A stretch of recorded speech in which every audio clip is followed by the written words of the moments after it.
Pak Kingpin, silakan bertanya Pak Kingpin.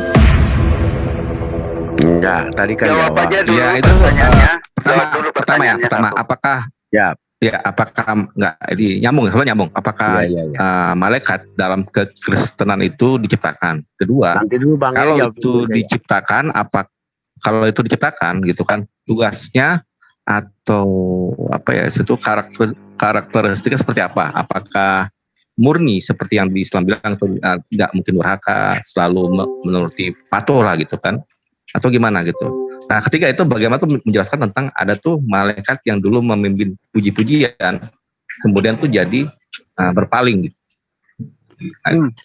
Nah itu aja. Ya, yang pertama malaikat diciptakan memang, karena dia makhluk ciptaan juga. Yang kedua, malaikat tuh fungsinya apa? Ya dia melayani. Sebelum ada manusia dia melayani Tuhan. Tapi dia bentuknya adalah roh. Makanya dia tidak bisa dilihat. Dia juga bukan seperti asap gitu ya. Dan kita tidak tahu juga, kami tidak tahu juga bagaimana spesifiknya dia seperti apa. Karena waktu contohnya Gabriel datang kepada Maria, di situ disebutkan seorang. Jadi dia bisa dikatakan juga rupanya bisa seperti manusia juga gitu. Nah, tapi kalau bagaimana dia bisa jatuh, dia bisa puji-pujian itu ada di PL ya. Cuma aku akuin ayatnya aku belum bisa kasih sekarang, tapi pada dasarnya intinya aku mesti cari dulu di ini ya, di Alkitab. Intinya seperti gini. Tuhan itu dalam kemarin pengajian siapa tuh ngomongin AWW. Ya, jadi Tuhan itu memiliki namanya juga malaikat ya. Malaikat itu kan artinya utusan juga, utusan. Nah, di mana di mana malaikat-malaikat itu bekerja menurut kehendak Tuhan itu. Makanya dia selalu jadi perantara kepada manusia, meskipun sebelum manusia diciptakan dia juga sudah ada. Bahkan ada satu kutipan di mana Yesus itu mengatakan begini. Itu ada kutipannya kira-kira seperti ini. Mungkin kalian nanti silakan cek ya. Aku melihat bintang jatuh, bintang dari timur jatuh. Seperti apa ya? Nah, itu bahasa yang digunakan Yesus itu sebetulnya kalau kita telaah lebih dalam, bintang jatuh itu kejadiannya adalah lampau dulu sekali. Iblis jatuh dari langit seperti kilat. Lukas 10 iya, ucapan Yesus itu. Jadi aku melihat iblis jatuh dari langit seperti kilat. Itu adalah ucapan gini. Itu ucapan khusus untuk kejadian yang sangat lampau dan itu hanya satu kali, bukan kejadian berulang. Nah, artinya Yesus itu menceritakan bahwa dia mengetahui kejadian bagaimana kejatuhan iblis itu pertama kali itu bagaimana. Nah, itulah kilat yang jatuh itu di dalam bahasa Latinnya adalah Luciferus. Makanya orang bilang iblis itu namanya Lucifer, padahal Lucifer itu bukan nama. Lucifer itu adalah artinya bintang timur gitu, bintang timur yang jatuh itu. Nah, kalau untuk masalah pertama kalinya kenapa dia bisa jatuh, memberontak, ya karena dulu Tuhan memberikan kewenangan kepada kepada malaikat, di mana malaikat-malaikat ini ternyata yaitu malaikat-malaikat ini menjadi takabur istilahnya. Sebentar, aduh ada telepon lagi. Halo, sorry ada telepon. Malaikat-malaikat ini menjadi, telepon lagi, sorry. Menjadi sombong dan kesombongannya itulah yang membuat mereka jatuh. Gitu. Ya udah, kalau gitu malaikat punya sebentar. gitu ya. 1 menit aku angkat telepon bentar ya. Ada kesulitan nggak sini? Jadi begini, saudara-saudara semuanya, Bang Kimpin dan yang lain-lain, ini kan kita cukupkan dulu untuk pertanyaan ini sampai kelar.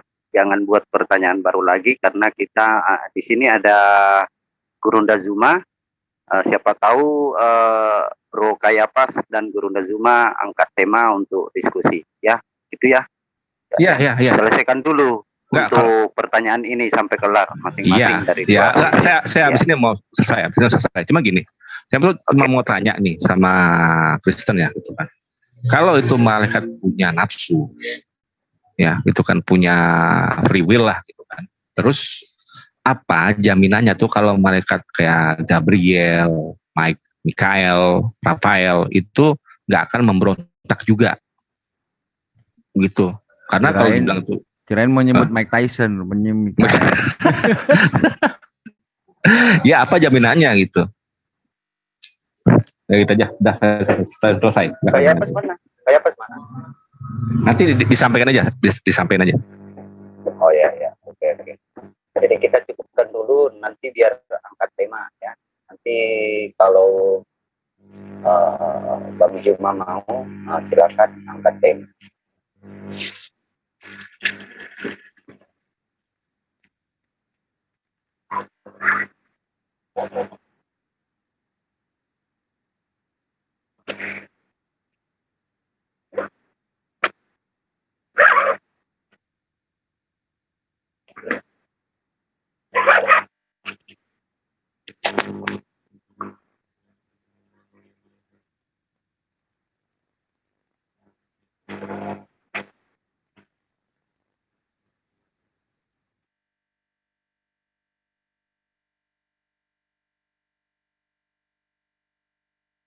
Jadi ini saya juga ini izin dulu untuk antar anak ke sekolah sebentar.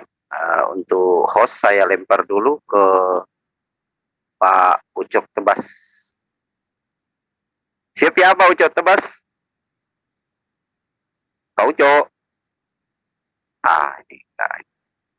Bang Dedi. Bang Dedi.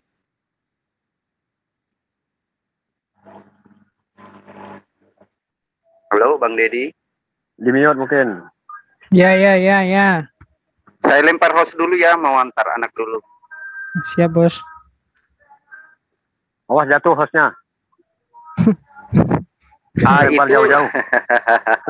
itu nanti diarahkan kalau Bro kayak pas masuk diarahkan, kalau Gurunda mau untuk diskusi diarahkan ke Gurunda aja ya. Oh gitu. Oke, siap. Ya.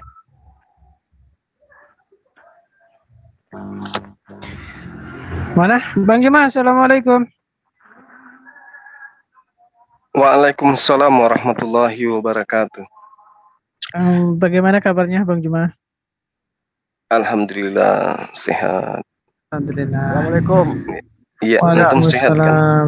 Alhamdulillah sehat Bang Juma. Begini Bang Juma. Iya. Kita kan kebetulan ada kedatangan tamu Pak siapa? Pak Kayapas ya. Mungkin kesempatan ini mungkin Bang Juma mau berdialog atau bagaimana? Iya, silakan aja, silakan. Nyimak Oh, iya. kalau ada yang mau berdialog. Ya kalau misalkan Bang Juma mau berdialog, biar nanti kita ini kan. Iya, silakan aja. Temanya apa kita bahas? Nah itu dia, kita masih menunggu Bang Kayapas, dia lagi ada nerima telepon katanya. Nanti kita ini kan.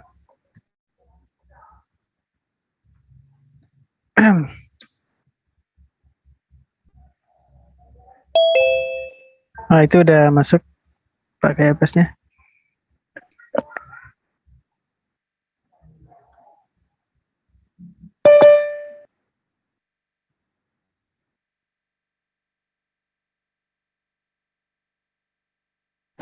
Halo. Halo. Sorry. Ada telepon tadi. Oh ya nggak apa-apa. Jadi begini Pak Kayapas, kita kan di sini sudah ada Bang Juma ya. Iya. Apakah di sini kita ingin Pak Kayapas ingin berdialog, diskusi dengan Bang Juma, kalau misalkan ini kita bisa angkat tema apa gitu kan? Kebetulan beliau Boleh lah, bersedia. boleh. Oke. Tapi sebelum kita ini mungkin membicarakan tentang tema, mungkin sedikit ya saya minta waktu kepada semuanya partisipan di sini yang ada.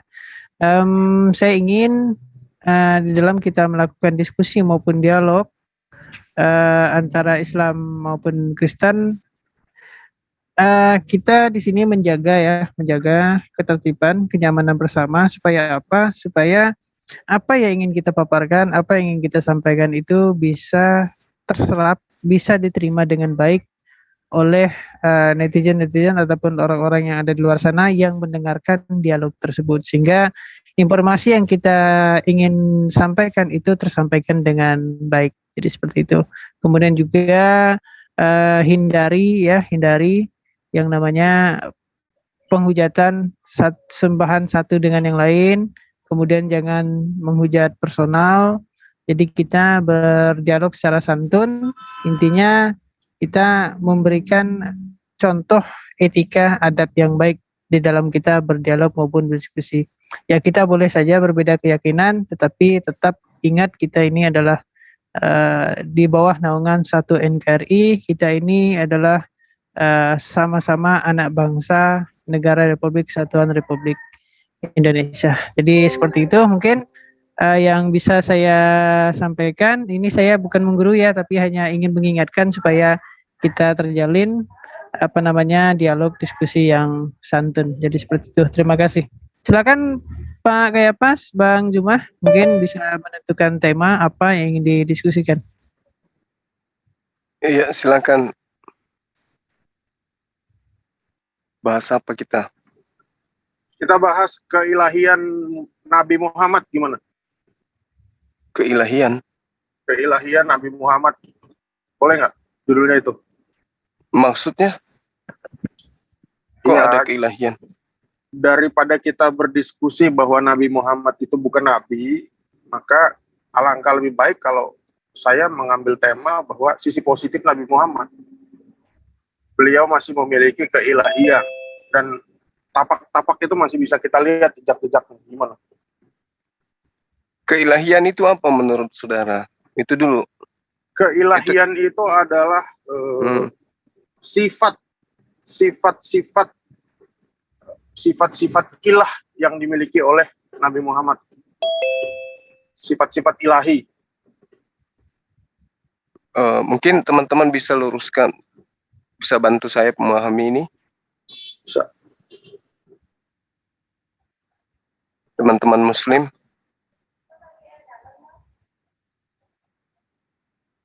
Jadi Pak Gruda, Ya. jadi kata Bang Kayapas ini, kita ini mengkultuskan Nabi Muhammad. Karena kalau kita syahadat tanpa menyebut nama Nabi Muhammad, nggak sah syahadatnya. Jadi persangkaan dia kita ini melebeli Nabi Muhammad itu setinggi Tuhan gitu. Oh gitu. Jadi mungkin gitu persangkaannya. Mungkin nanti bisa dibahas. Ya bebas lah. Siapa tahu mau ditambahin juga judulnya boleh. Entah nambahin Paulus kah, nambahin siapa lagi? Iya, itu aja. Paulus saja dengan ini. Kan sama-sama rasul. Paulus rasul bagi teman Kristen. Nabi Muhammad juga adalah rasul bagi kami. Boleh. Jadi keilahian Nabi Muhammad dan keilahian Rasul Paulus. Boleh usul nggak? Boleh.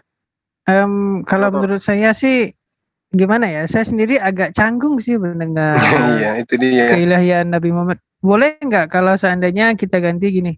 Siapakah Nabi Muhammad SAW dan siapakah Rasul Paulus?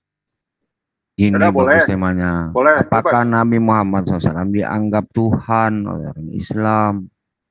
Boleh. Oh. Bebas. Dan apakah Paulus juga Yang penting kan ini Tuhan diskusi orang kan? Kristen? Dan Iya, no iya, hujat kan? Ya, Ya. bebas. Kita diskusi. Gimana? lah. Judul. Gimana, Bang Jangan Juma? bilang keilahian gitu. Keilahian Iya. jadi salah ngeplot gitu kan. Belum Enggak, karena Enggak, aku- begini aku- aja. Ini aku buat gini. kalimat. Sebentar. Buat kalimat yang dimana ini pembahasan tentang posisi. Tuh, posisi Nabi Muhammad dan posisi Rasul. Itu. Ya, term yang aku pakai itu adalah term yang baru daripada aku menggunakan Nabi Muhammad bukan Nabi dan Rasul. Itu kan penghujatan. Lebih baik aku menggunakan term yang lebih positif gitu. Kalau kalian kan tinggal masalahnya menolak aja. Ada hipostasis, kalian tinggal menolak aja. Iya, masalahnya kalau Anda katakan tentang ilah, apalagi ditambah dengan kata hi, itu kan artinya Nabi Muhammad SAW itu adalah sembahan umat Islam, kan gitu. Ya bebas saja, bebas. Halo, Iya. kok hilang suaranya? Ada kok. Ya, bebas saja, Jadi gimana kalau itu tadi yang saya ajukan? bebas moderator. Eh, Moderator ya, meng- saya menghargai mengungkap- moderator. Maksudnya apa ya? Bukan mengungkap ya? Apa ya? Siapakah sejatinya Nabi Muhammad SAW dan siapakah sejatinya Rasul Paulus? Bagaimana, Bang Juma? Iya, boleh. Boleh, Kayak pas? boleh. Oke. Mungkin sedikit ya, ini ingin saya sampaikan kepada partisipan yang lain. Jadi pada saat nanti terjadi dialog, saya meminta dengan sangat untuk partisipan yang lain untuk bisa memute ya. Maksudnya tidak apa namanya? Tidak mengganggu, bukan mengganggu, maksudnya apa ya? Pokoknya mendengarkan lah, intinya begitulah intinya. Takut juga nanti salah ngomong pula saya. Intinya begitu supaya antara Bang Juma dan Pak Kayapas ini bisa berdiskusi dengan lancar dan baik. Jadi seperti itu. Apakah ini perlu timer atau bagaimana? Untuk kedua narasumber? Iya, boleh supaya nggak tabrak-tabrakan gitu. Perlu moderator? Perlu. Perlu ya. Siapa ini yang bersedia untuk timer?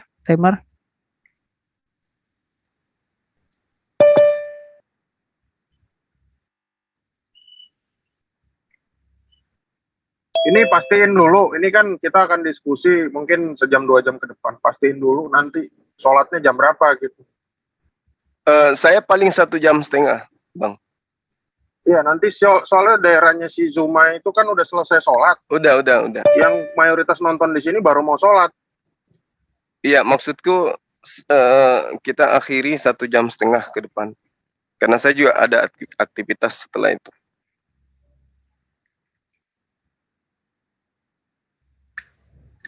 Jadi siapa yang Saya ini? setengah jam lagi juga sholat. Oh, Pak Munir ya? Pak Munir, silakan open mic. Ya boleh kalau nggak ada. Oke, siap Pak Munir. Untuk moderator?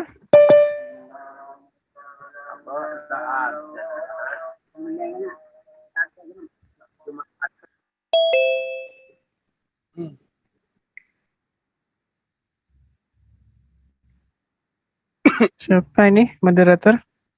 Ada Pak Budi nih. Sebentar. Pak Budi silakan open mic. Oke, makasih alhamdulillah subhanallah. Dari Sorry, tadi saya nggak lihat apa-apa. tadi. Sorry. Bang Zumar, Soalnya makasih alhamdulillah udah selesai Bang. Ya. Apa tuh, Bang? Assalamualaikum warahmatullahi wabarakatuh. Waalaikumsalam warahmatullahi Alhamdulillah udah wabarakatuh. selesai tadi sama adek ya. Oke, ini temanya tentang masalah siapakah Rasul menurut kedua agama tersebut yang sesuai dengan kitab Bible dan analisa kita. Enggak gitu. Siapakah sejatinya Nabi Muhammad SAW dan siapakah sejatinya Rasul Paulus gitu loh. Sama-sama memaparkan gitu. Ya. Siapakah Rasul yang sebenarnya menurut kitab masing-masing antara Paulus dan Muhammad gitu aja ya? Atau Tergantung gimana kedua judul temanya, narasumber. thumbnailnya? Kedua narasumber, silakan. Bagaimana? Silakan. Biar ini ditetapkan dulu judulnya, jadi enak. Saya sepakat. Sepakat? Oke. Siap. Saya serahkan kepada Pak Budi ya. Oke, insyaallah bismillah. Oke, siap. Oke, saya standby. Oke. Bismillahirrahmanirrahim. Assalamualaikum warahmatullahi wabarakatuh. Waalaikumsalam. Alhamdulillahillazi arsala rasulahu bil huda wa dinil haq yuzhirahu ala dini kulli wa kafa billahi syahida. Asyhadu an la ilaha illallah wahdahu la syarikalah wa asyhadu anna Muhammadan abduhu wa rasuluhu la nabiyya ba'dah. Ikhwan wa akhwat fillah yang ada di luar maupun yang ada di Zoom ini, kita akan mengadakan satu diskusi yang dimana diskusi ini mengangkat satu tema yang berjudul siapakah Rasul menurut kitab suci masing-masing dari kedua agama ini, yaitu Kristen dan Islam, yang sesuai dengan kitabnya dan sesuai dengan keimanannya, begitu ya judulnya. Lebih enaknya siapakah Rasul yang sesuai dengan akal manusia, sesuai dengan kitabnya gitu ya. Oke. Oke, kalau gitu judulnya seperti itu. Mungkin saya akan berikan satu rule-nya. 5 menit pertama dibuka oleh saudara kita Bang Zuma untuk opening statement keislaman. Lalu 5 menit kedua dari pihak Kristen yaitu Bang Kalapas ya. Kayafas, sorry. Bang Kayafas. Lalu 2 menit kemudian adalah bertanya. Setelah itu kita akan mengadakan untuk hal ini sampai 2 session. Setelah 2 session, setelah mengkerucut opininya, lalu kita adakan satu battle TikTok sampai ada batasan kalimat silahkan dengan 2 timer, 2 waktu, antara masing-masing diberikan waktu sekitar 25 menit dan 25 menit. Jadi kurang lebih totalnya 50 menit. Ya, timer catur ini. Setelah itu kita berikan waktu closing statement selama 5 menit untuk kedua narasumber. Oke, semuanya siap? Oke, kalau gitu kita buka acara ini dengan mengucapkan Bismillahirrahmanirrahim. Tafadhol Gurunda. Baik. Ya, Bismillahirrahmanirrahim. Assalamualaikum warahmatullahi wabarakatuh. Waalaikumsalam warahmatullahi wabarakatuh. Damai sejahtera untuk kita semua, sahabat-sahabat yang dimuliakan oleh Allah. Jadi terkait dengan tema kita pada siang hari ini, terkait dengan kerasulan baginda Rasulullah Muhammad SAW dan juga kerasulan daripada Paulus. Jadi ini bukan untuk menyandingkan ya, membandingkan. Karena kalau di dalam Islam bandingan daripada Paulus itu setara dengan Abu Lahab atau Abu Jahal. Ini kita hanya mengurai tentang kerasulan baginda Rasulullah Muhammad SAW. Al-Quranul Karim menerangkan begini. Bismillahirrahmanirrahim.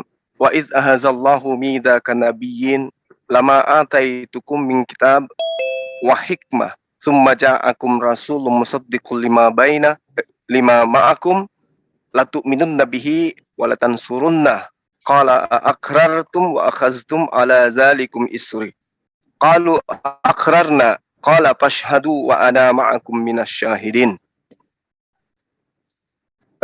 Di dalam data ini, dalam ayat ini sangat jelas dinyatakan bahwa Allah itu mengikat atau membuat sebuah perjanjian agung kepada seluruh nabi-nabi tanpa terkecuali. Perjanjian itu membicarakan tentang akan datangnya sang rasul pada masa yang akan datang.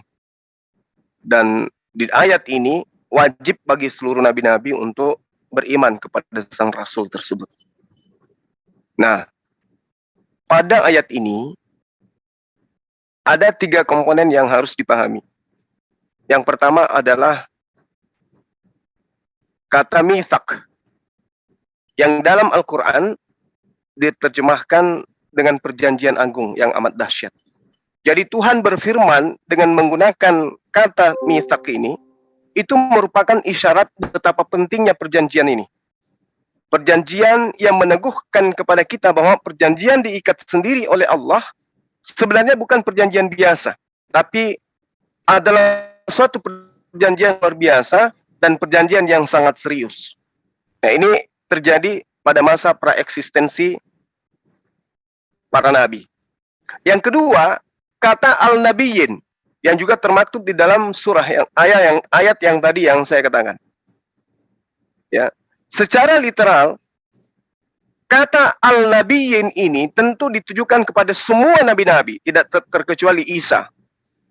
Ya, jadi penamaan al-nabiyyin atau istilah al-nabiyyin itu merupakan nabi-nabi yang dikenal sebagai nabi yang menoreh sejarah kepada kita umat manusia. Sebagai sosok nabi-nabi yang memiliki histori. Itulah sebabnya kemudian kata nabiyyin dikuatkan dengan tambahan alif lam, yakni al-ma'rifah, sebagai bentuk penekanan terhadap adanya nabi-nabi yang bersaksi tentang datangnya seorang rasul. Itu yang kedua. Kemudian yang ketiga, adanya kata rasul. Nah, kata rasul ini jelas Islam Kristen tahu. Itu adalah penamaan gelar kepada sosok manusia yang diutusnya bukan karena diutus oleh dirinya sendiri, melainkan oleh Allah Subhanahu wa ta'ala. Ya, kalau dalam bahasa Ibrani itu teman-teman biasa menyebutnya dengan sebutan saliyah. Jadi rasul yang mereka kemudian pahami sebagai orang yang dikhususkan membawa firman kepada umat manusia. Nah, kenapa ada penggunaan kata nabiyyin dan ada kata rasul? Ini perlu dipahami lebih jauh, ya, karena kedudukan daripada rasul yang di dalam ayat ini itu sangat jelas memiliki kedudukan sebagai khatam nabiyyin. Dia adalah penutup para nabi dan itu ditujukan kepada baginda Rasulullah Muhammad sallallahu alaihi wasallam. Maka Muhammadun aba ahadim min rijalikum walakin Rasulullah wa khataman nabiyyin wa kana Allahu bikulli syai'in alima. Jadi penekanan demi penekanan para eksistensi Rasulullah Muhammad SAW sudah disebutkan sebagai rasul. Ketika pun dia datang, Allah menyampaikan kepada manusia, maka Muhammadun aba ahadim min rijalikum walakin Rasulullah wa khataman nabiyyin. Jadi beliau adalah nabi dan rasul Allah. Demikian sementara. Oke, makasih Bang Zuma. Silakan untuk Bang Kayafas untuk memberikan satu statement, opening statement. Silakan. Ya, terima kasih atas kesempatannya. Pada kali ini saya ingin menunjukkan bahwa siapakah Nabi Muhammad dan siapakah Rasul Paulus ya. Pertama, kita tahu Rasul Paulus itu adalah pembunuh. Bahkan bisa dibilang pembunuh berdarah dingin. Dan dia adalah seorang Yahudi yang sangat taat ya. Dia bilang, aku dibesarkan di tanah ini, di tanah Yerusalem oleh didikan Gamaliel dengan sangat teliti. Jadi bisa dibilang dia ini sangat kafah lah, Yahudi kafah. Nah, tapi waktu Paulus ini menjadi rasul ya, dia tidak pernah membunuh satu orang pun atau penjahat pun mungkin dia nggak pernah bunuh semenjak itu. Itu bukan mungkin lagi, udah pasti dia tidak pernah membunuh siapapun karena yang diajarkan adalah kasih. Karena inti Taurat adalah kasih. Itu kata-kata dari surat Ulangan ya. Nah, tapi kalau kita melihat Nabi Muhammad, ya ini saya tidak merendahkan beliau ya, karena beliau adalah nabi, saudara-saudara muslim. Kita lihat secara historikal Nabi Muhammad sebelum menerima wahyu dia belum pernah membunuh satu orang pun. Tapi saat dia menerima wahyu dia membunuh orang. Bahkan itu dikonfirmasi oleh teman-teman kita sebelumnya. Dan saya udah membawakan ini dalam diskusi-diskusi sebelumnya, diskusi lintas agama ya, dengan saudara-saudara muslim. Nah, artinya ada dua akhlak yang terbalik. Saat Rasul Paulus yang awalnya adalah seorang pembunuh, kemudian saat mengikut Yesus dia menjadi tidak pernah membunuh, dia mengasihi, bahkan dia martir, dibunuh oleh Kaisar Nero ya.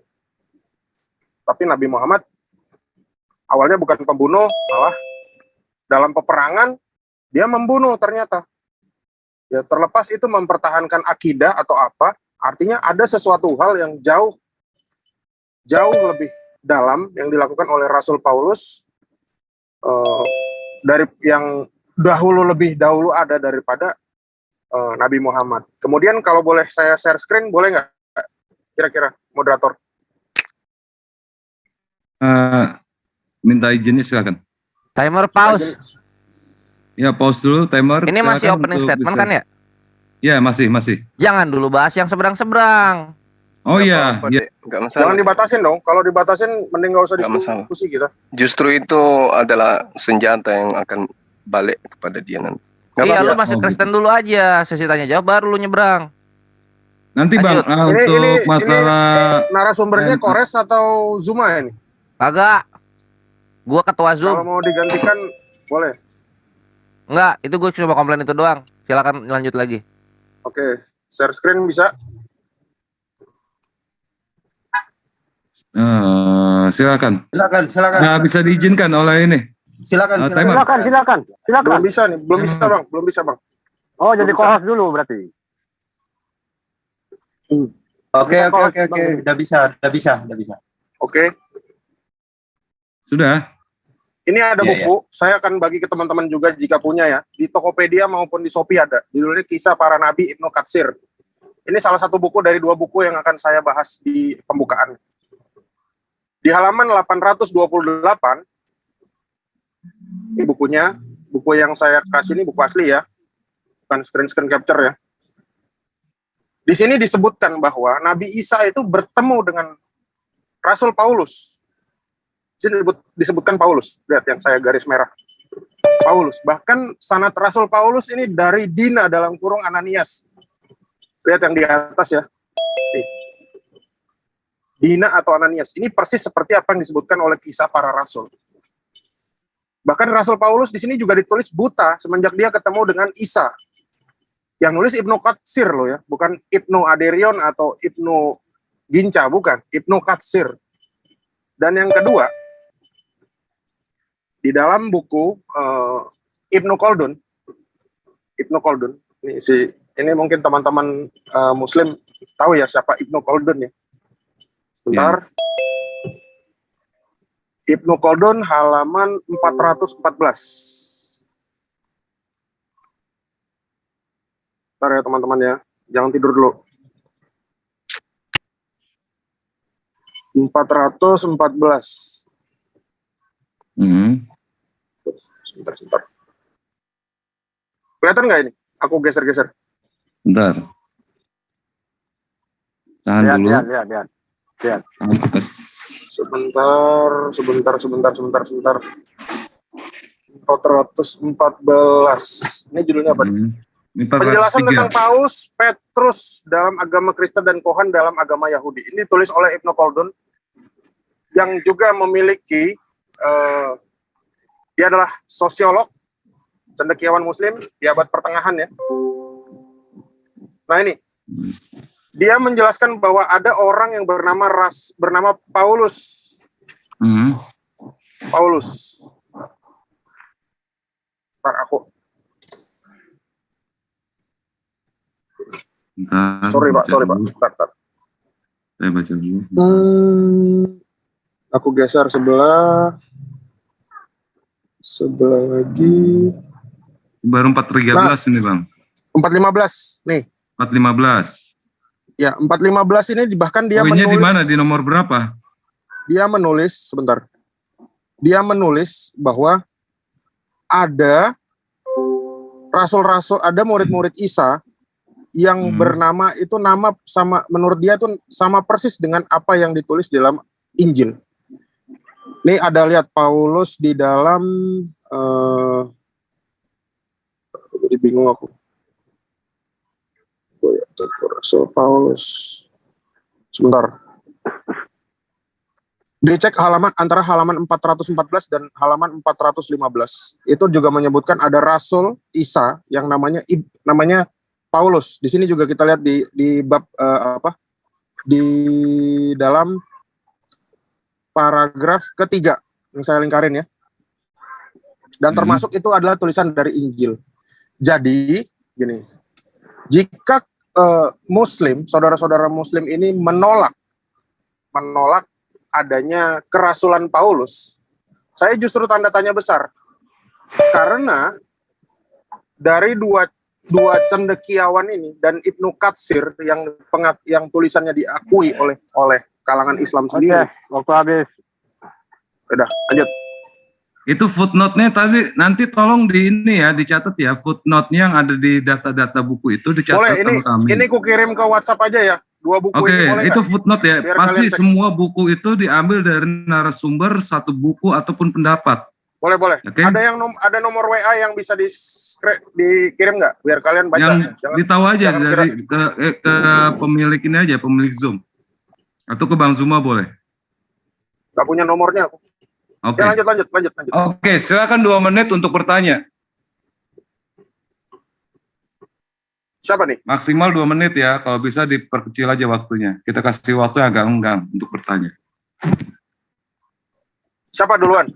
Silakan Anda yang bertanya. Tadi kan udah Oke. opening statement, lalu 2 menit untuk bertanya.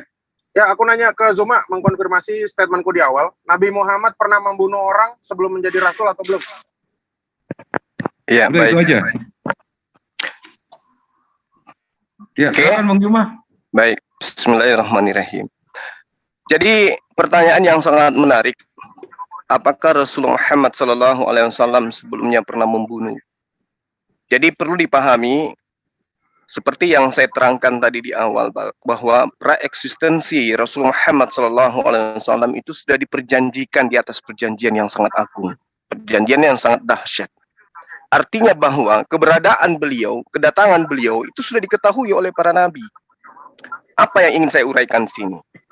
Apa yang diterangkan kemudian di dalam kitabnya Bani Israel akan datangnya sosok nabi yang sama seperti Musa. Musa sebelum diangkat menjadi nabi pun dia tidak pernah melakukan pembunuhan. Tapi setelahnya kemudian dia melakukan pembunuhan, pembasmian seperti perintah Tuhannya. Jadi kalau nabi yang sama seperti Musa ya harus tegas. Memang harus melakukan itu sesuai dengan perintah Tuhan. Nah, sehingga apa yang Anda uraikan itu justru akan berkesesuaian dengan apa yang diterangkan di dalam penyampaian Yesus kepada murid-muridnya. Iblis yang menjadi bapakmu, kamu ingin melakukan keinginan-keinginan bapakmu, ia adalah pembunuh manusia sejak semula. Jadi karirnya dimulai dengan cara membunuh.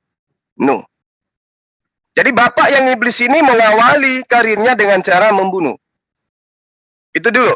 Kalau baginda Rasulullah Muhammad SAW itu karena instruksi. Instruksi yang harus dia tegakkan di atas muka bumi. Seperti yang diterangkan di dalam dalam Al-Quran, surah Asy-Syura ayat 52.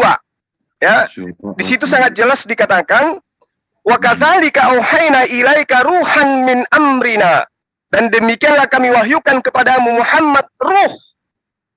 Ya, ruh di sini adalah Al-Qur'an. Dengan perintah kami. Sebelumnya engkau tidak mengetahui apakah kitab Al-Qur'an itu dan apakah iman itu, tetapi kami jadikan Al-Qur'an itu sebagai cahaya. Dengan itu kami memberi petunjuk kepada siapa yang kami kehendaki di antara hamba-hamba kami. Dan sungguh engkau benar-benar membimbing manusia pada jalan yang lurus. Ini penggenapan dari nubuatan Yesaya 42 nomor 1. Kita lihat. Lihat itu hambaku yang kupegang, orang pilihanku, kepadanya aku berkenan, aku telah menaruh rohku. Ini roh, ini Al-Quran. Recording in progress. Hukum-hukum. Di atasnya, supaya ia menyatakan hukum kepada bangsa-bangsa. Kalau bencong, nggak mungkin bisa menegakkan hukum kepada bangsa-bangsa. Apalagi yang setengah-setengah ya. Jadi dia memang harus seorang pahlawan. Dia seorang jenderal lapangan. Dia menjadi singa di padang gurun. Ini yang saudara harus pahami dengan baik. Sehingga ketika kita berbicara terkait dengan apa yang ada di dalam Al-Quran tentang beliau, dia memang harus menegakkan hukum-hukum kepada bangsa-bangsa. Dia harus menegakkan. Itu juga tertera di dalam Kisah Para Rasul 3 nomor 22 dan seterusnya. Bahwa Musa telah meramalkan akan datangnya seorang nabi yang menegakkan hukum di atas muka bumi. Barang siapa yang tidak mendengarkan perintah dan firman yang dibacakan oleh nabi tersebut, maka dia akan dibasmi dari umat kita. Nah, ini yang saudara harus pahami. Bahwa kedatangan beliau memang dia adalah nabi yang sama seperti Musa.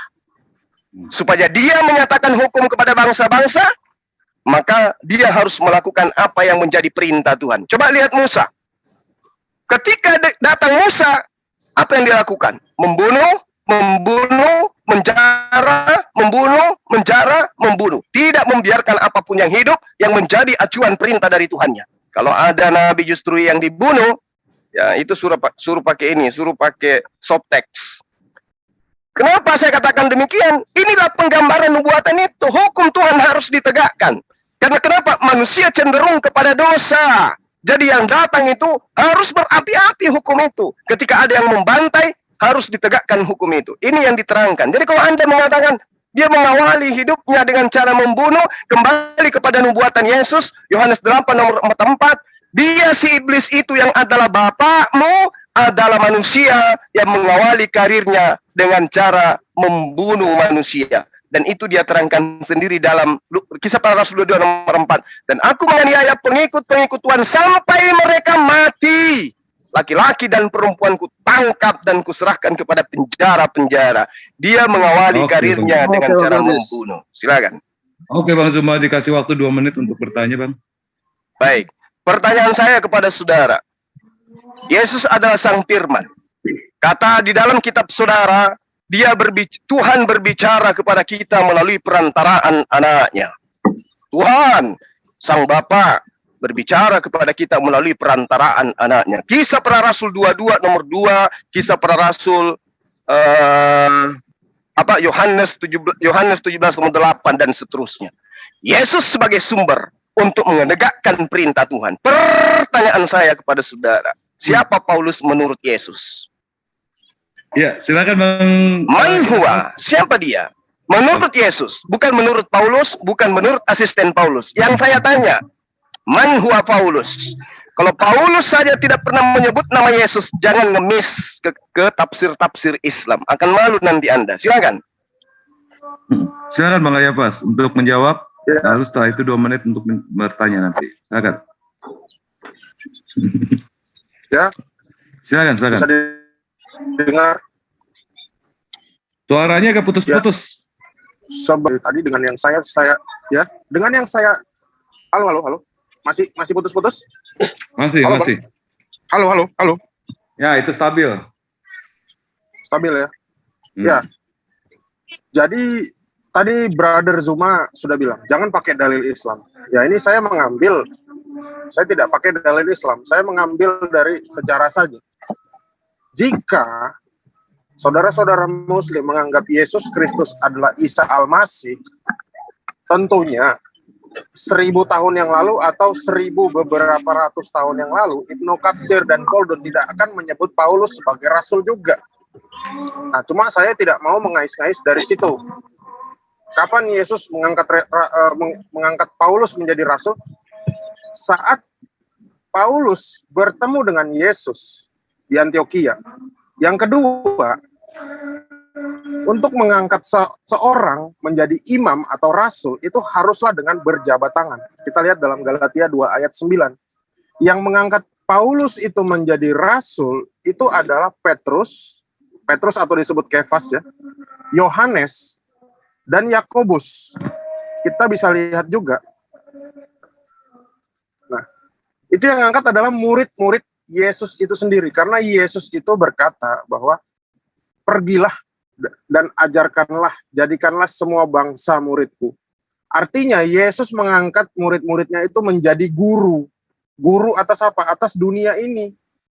Bahwa semua bahwa murid-muridnya itu memiliki kewenangan untuk mengajarkan hingga detik ini Kristen-Kristen yang kalian temui inilah orang-orang yang mendapat pengajaran dari rasul-rasul itu. Kemudian saya tambahkan lagi 2 Petrus 3 ayat 15. Ini alasan mengapa Zuma itu selalu kebingungan dengan tulisan Paulus. Meskipun tadi dia ngutip Kisah Para Rasul. Ya. Anggaplah, ini kata Petrus ya. Anggaplah kesabaran Tuhan kita sebagai kesempatan bagimu untuk beroleh selamat. Ini kata Petrus. Seperti juga Paulus, saudara kita yang kekasih, telah menulis kepadamu menurut hikmat yang dikaruniakan kepadanya. Hal itu dibuatnya dalam semua surat-suratnya apabila ia berbicara tentang perkara-perkara ini. Nah, ini cocok sekali buat teman-teman Muslim yang kebingungan dengan surat-surat Paulus ya.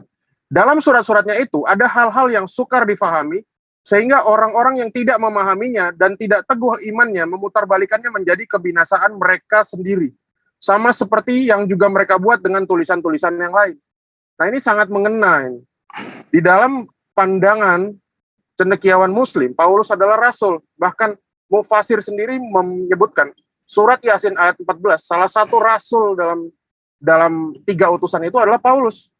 Tetapi Muslim abad-abad baru sekarang ini, mungkin berdasarkan ajaran Zakir Naik dan lain-lain ya, atau Zuma juga, ini menganggap Paulus ini adalah tokoh pemberontak.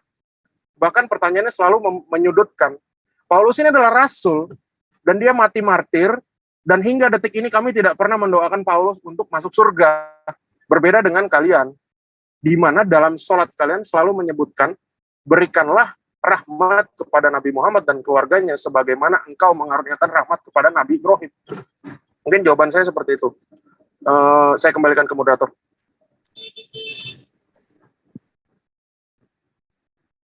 Masih ada waktu 1 menit 23 detik. Apa mau dilanjutkan atau stop? Oh, masih ada ya? Kemudian tadi Musa, katanya itu Musa tidak pernah membunuh. Oke, kita buka di dalam Keluaran 2 ya.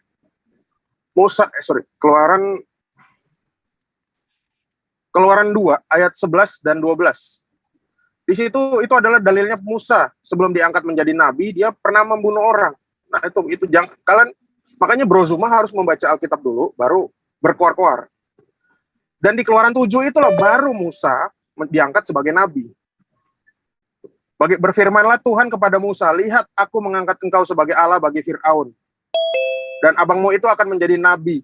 Nah, Keluaran 2 ya. Aku bacain. Karena aku telah pada waktu itu ketika Musa telah dewasa, ia keluar mendapat saudara-saudaranya untuk melihat kerja paksa mereka. Lalu dilihatnya seorang Mesir memukul seorang Ibrani, seorang dari saudara-saudaranya itu. Ia menoleh ke sana ke sini, dan ketika dilihatnya tidak ada orang, dibunuhnya orang Mesir itu dan disembunyikannya mayatnya dalam pasir. Nah, ini siapa? Ini Musa. Ini Musa.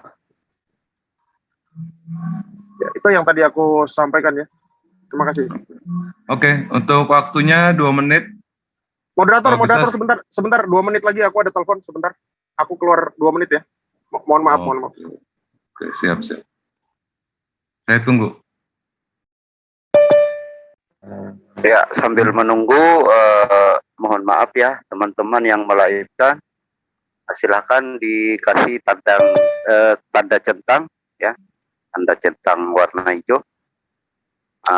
Biar kita ada aturan yang jelas ya. Jadi mohon dipatuhi. Jadi biar kita lihat siapa yang melahirkan dan kapan saat untuk tidak melahirkan. Nah, silakan buat teman-teman. Mohon diingatkan juga ya. Silakan. Siap, Bang. Untuk teman-teman yang melive-kan tolong kasih centang warna hijau ya.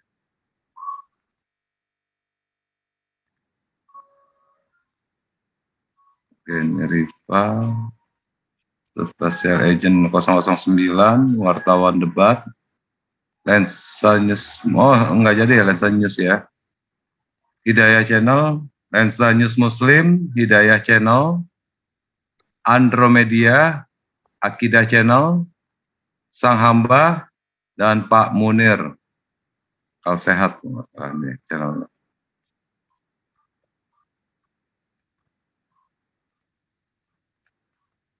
Ya, untuk teman-teman yang ada di luar sana, jangan lupa untuk mensubscribe dan like untuk channel-channel Muslim yang sudah mensiarkan dakwah Islam kita ini.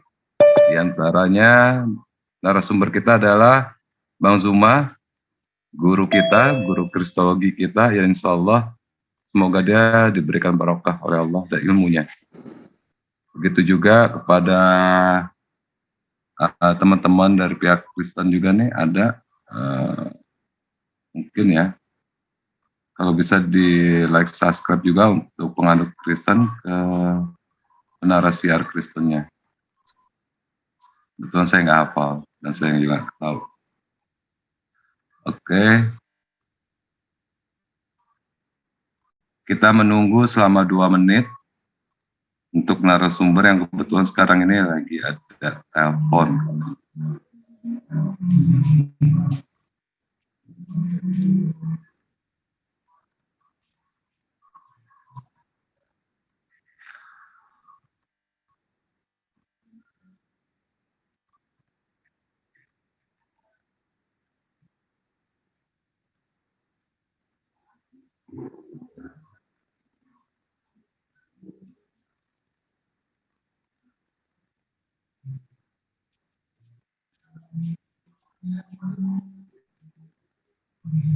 Itu kayak apa sudah ada katanya? Bagaimana? Kayak apa Saya sudah udah ada? di dalam, Coba dibuka halo. mute-nya. Ya udah. Oke. Commute. Lanjut. Commute ya, oke. Untuk 2 menit, oke, kita lanjutkan waktunya Bang Kayafas ini 2 menit untuk bertanya.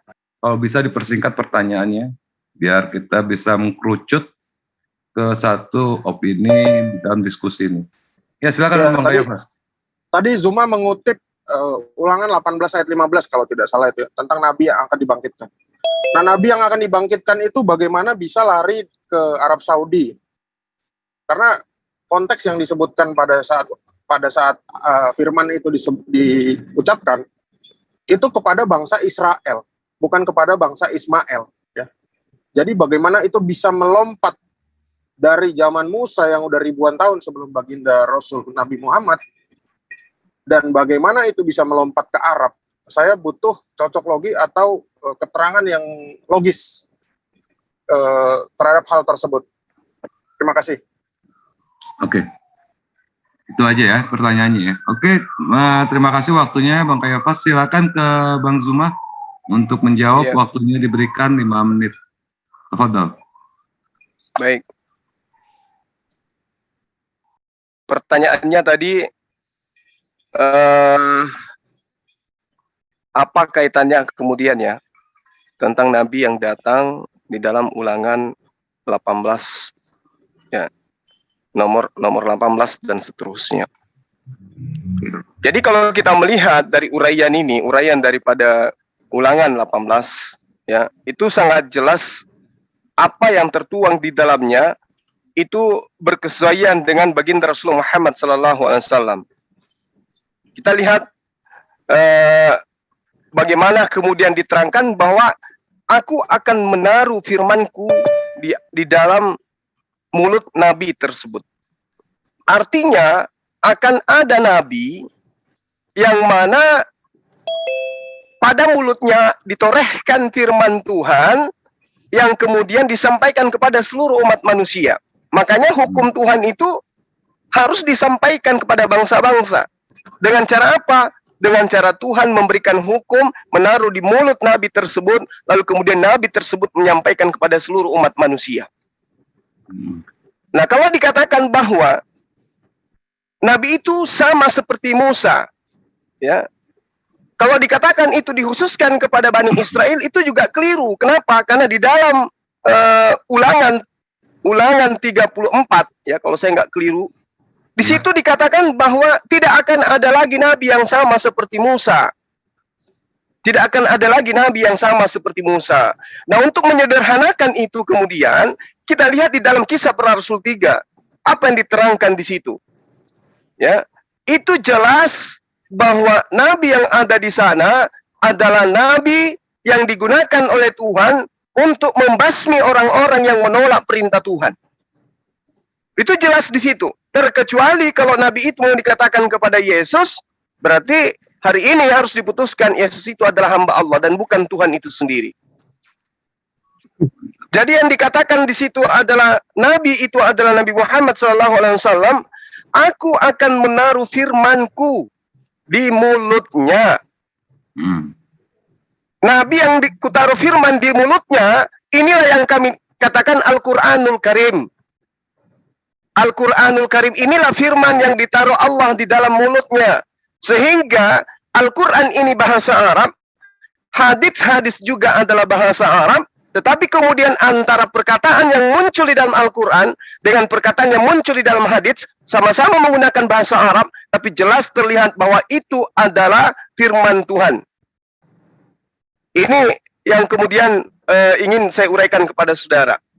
Kalau saudara menolak bahwa bukan baginda Rasul Muhammad Sallallahu Alaihi Wasallam, maka tunjukkan kepada saya nabi mana yang pernah ditaruh firman ke dalam mulutnya. Kalau Anda mengatakan Nabi Yesus, mana bukti ya tulisan-tulisan yang bersumber dari mulut Yesus? Sementara kitab yang Anda gunakan itu adalah kitab yang dituliskan tidak ada hubungannya dengan Yesus secara langsung, tapi hanya hasil daripada penyelidikan orang-orang yang ada pada masanya. Karena itulah saya mengatakan bahwa ketika kita mencari siapa nabi yang sama seperti Musa, maka nabi itu 100% adalah baginda Rasulullah Muhammad sallallahu alaihi wasallam. Rasulullah secara pribadi, secara hukum, secara konsep akidah dan juga kitab suci itu semuanya sama seperti Musa. Perjuangannya, latar belakangnya, kemudian kaumnya, umatnya, hukum-hukumnya, kelahirannya, kematiannya, semua sama seperti Nabi Musa alaihi salam. Sementara kalau di nabi lain itu kita tidak temukan, apalagi Paulus jauh, Yesus aja nggak bisa, apalagi Paulus. Ya, jadi kembali kepada tema, Rasulullah Muhammad Sallallahu Alaihi Wasallam itu adalah nabi yang sudah dinubuatkan. Kemudian apa yang menjadi nubuatan tersebut itu sudah diurai kemudian di dalam konsep risalah kenabiannya. Dan sekali lagi, saya tidak menemukan adanya jawaban ketika saya tanya tentang kerasulan Paulus. Adakah Yesus bercerita tentang Paulus? Ternyata saudara tidak bisa membuktikan itu. Oleh karena itulah kemudian saya katakan, nubuatan yang ada di dalam Ulangan 18 tanpa kami pelajari sekalipun, Al-Quran sudah menguraikan bahwa baginda Rasulullah Muhammad SAW itu adalah nabi yang diperjanjikan di masa praeksistensi sesuai yang tertera di dalam Al-Quranul Karim yang saya jelaskan di dalam surah Ali Imran ayat 81 tadi. Demikian. Oke Bang Zuma, terima kasih waktunya. Silakan untuk bertanya kepada Kayafas selama 2 menit. Silakan, Oke. Bang Zuma. Pertanyaan saya masih yang tadi. Bagaimana kemudian Anda bisa meninggalkan hukum Tuhan yang ada di dalam perjanjian lama, di mana hukum Tuhan di dalam perjanjian lama itu diterangkan, Ulangan 27 nomor 26, terkutuklah manusia yang tidak mempraktekkan hukum Taurat itu dengan perbuatan. Jadi orang yang meninggalkan hukum Taurat terkutuk. Nah, sekarang muncul ajaran dari Paulus bahwa dengan matinya Yesus, maka dia membatalkan hukum Tuhan beserta semua ketetapan dan hukum-hukum yang ada di dalamnya. Dia lebih hebat dari Yesus. Yesus mengaku, aku datang bukan untuk meniadakan. Paulus datang justru untuk menghilangkan dan meniadakan semuanya. Pertanyaan saya masih yang tadi, tolong tunjukkan di mana Yesus pernah menyebut Paulus, pernah mengutus Paulus ketika Yesus itu datang sebagai guru kepada Bani Israel. Silakan, siapa Paulus menurut Yesus? Siapakah Paulus untuk menurut Yesus? Silakan Bang Kayafas untuk menjawab. Siapakah Paulus menurut Yesus? Nah, Ya. Tadi Mana menariknya, buktinya ayat-ayat tersebut? menariknya tadi gini. Berapa menit nih waktu saya? 5 menit waktunya, 2 menit nanti bertanya. Setelah itu Bang Zuma bertanya, menjawab, ya. lalu bertanya. Setelah itu kita masuk ke session battle. Terima kasih. Jadi pertama, Zuma tadi sudah saya jelaskan bahwa ada orang-orang Islam, ada mufasir terkenal, ada sosiolog Islam terkenal, ada cendekiawan Islam terkenal yang sudah membunyikan bahwa Paulus adalah rasul umat muslimin ya. Rasul umat muslimin. Ini di luar kekristenan. Orang-orang ini bukan orang Kristen. Ya. Yang kedua, Zuma mengutip dari kitab Taurat dan Kisah Para Rasul.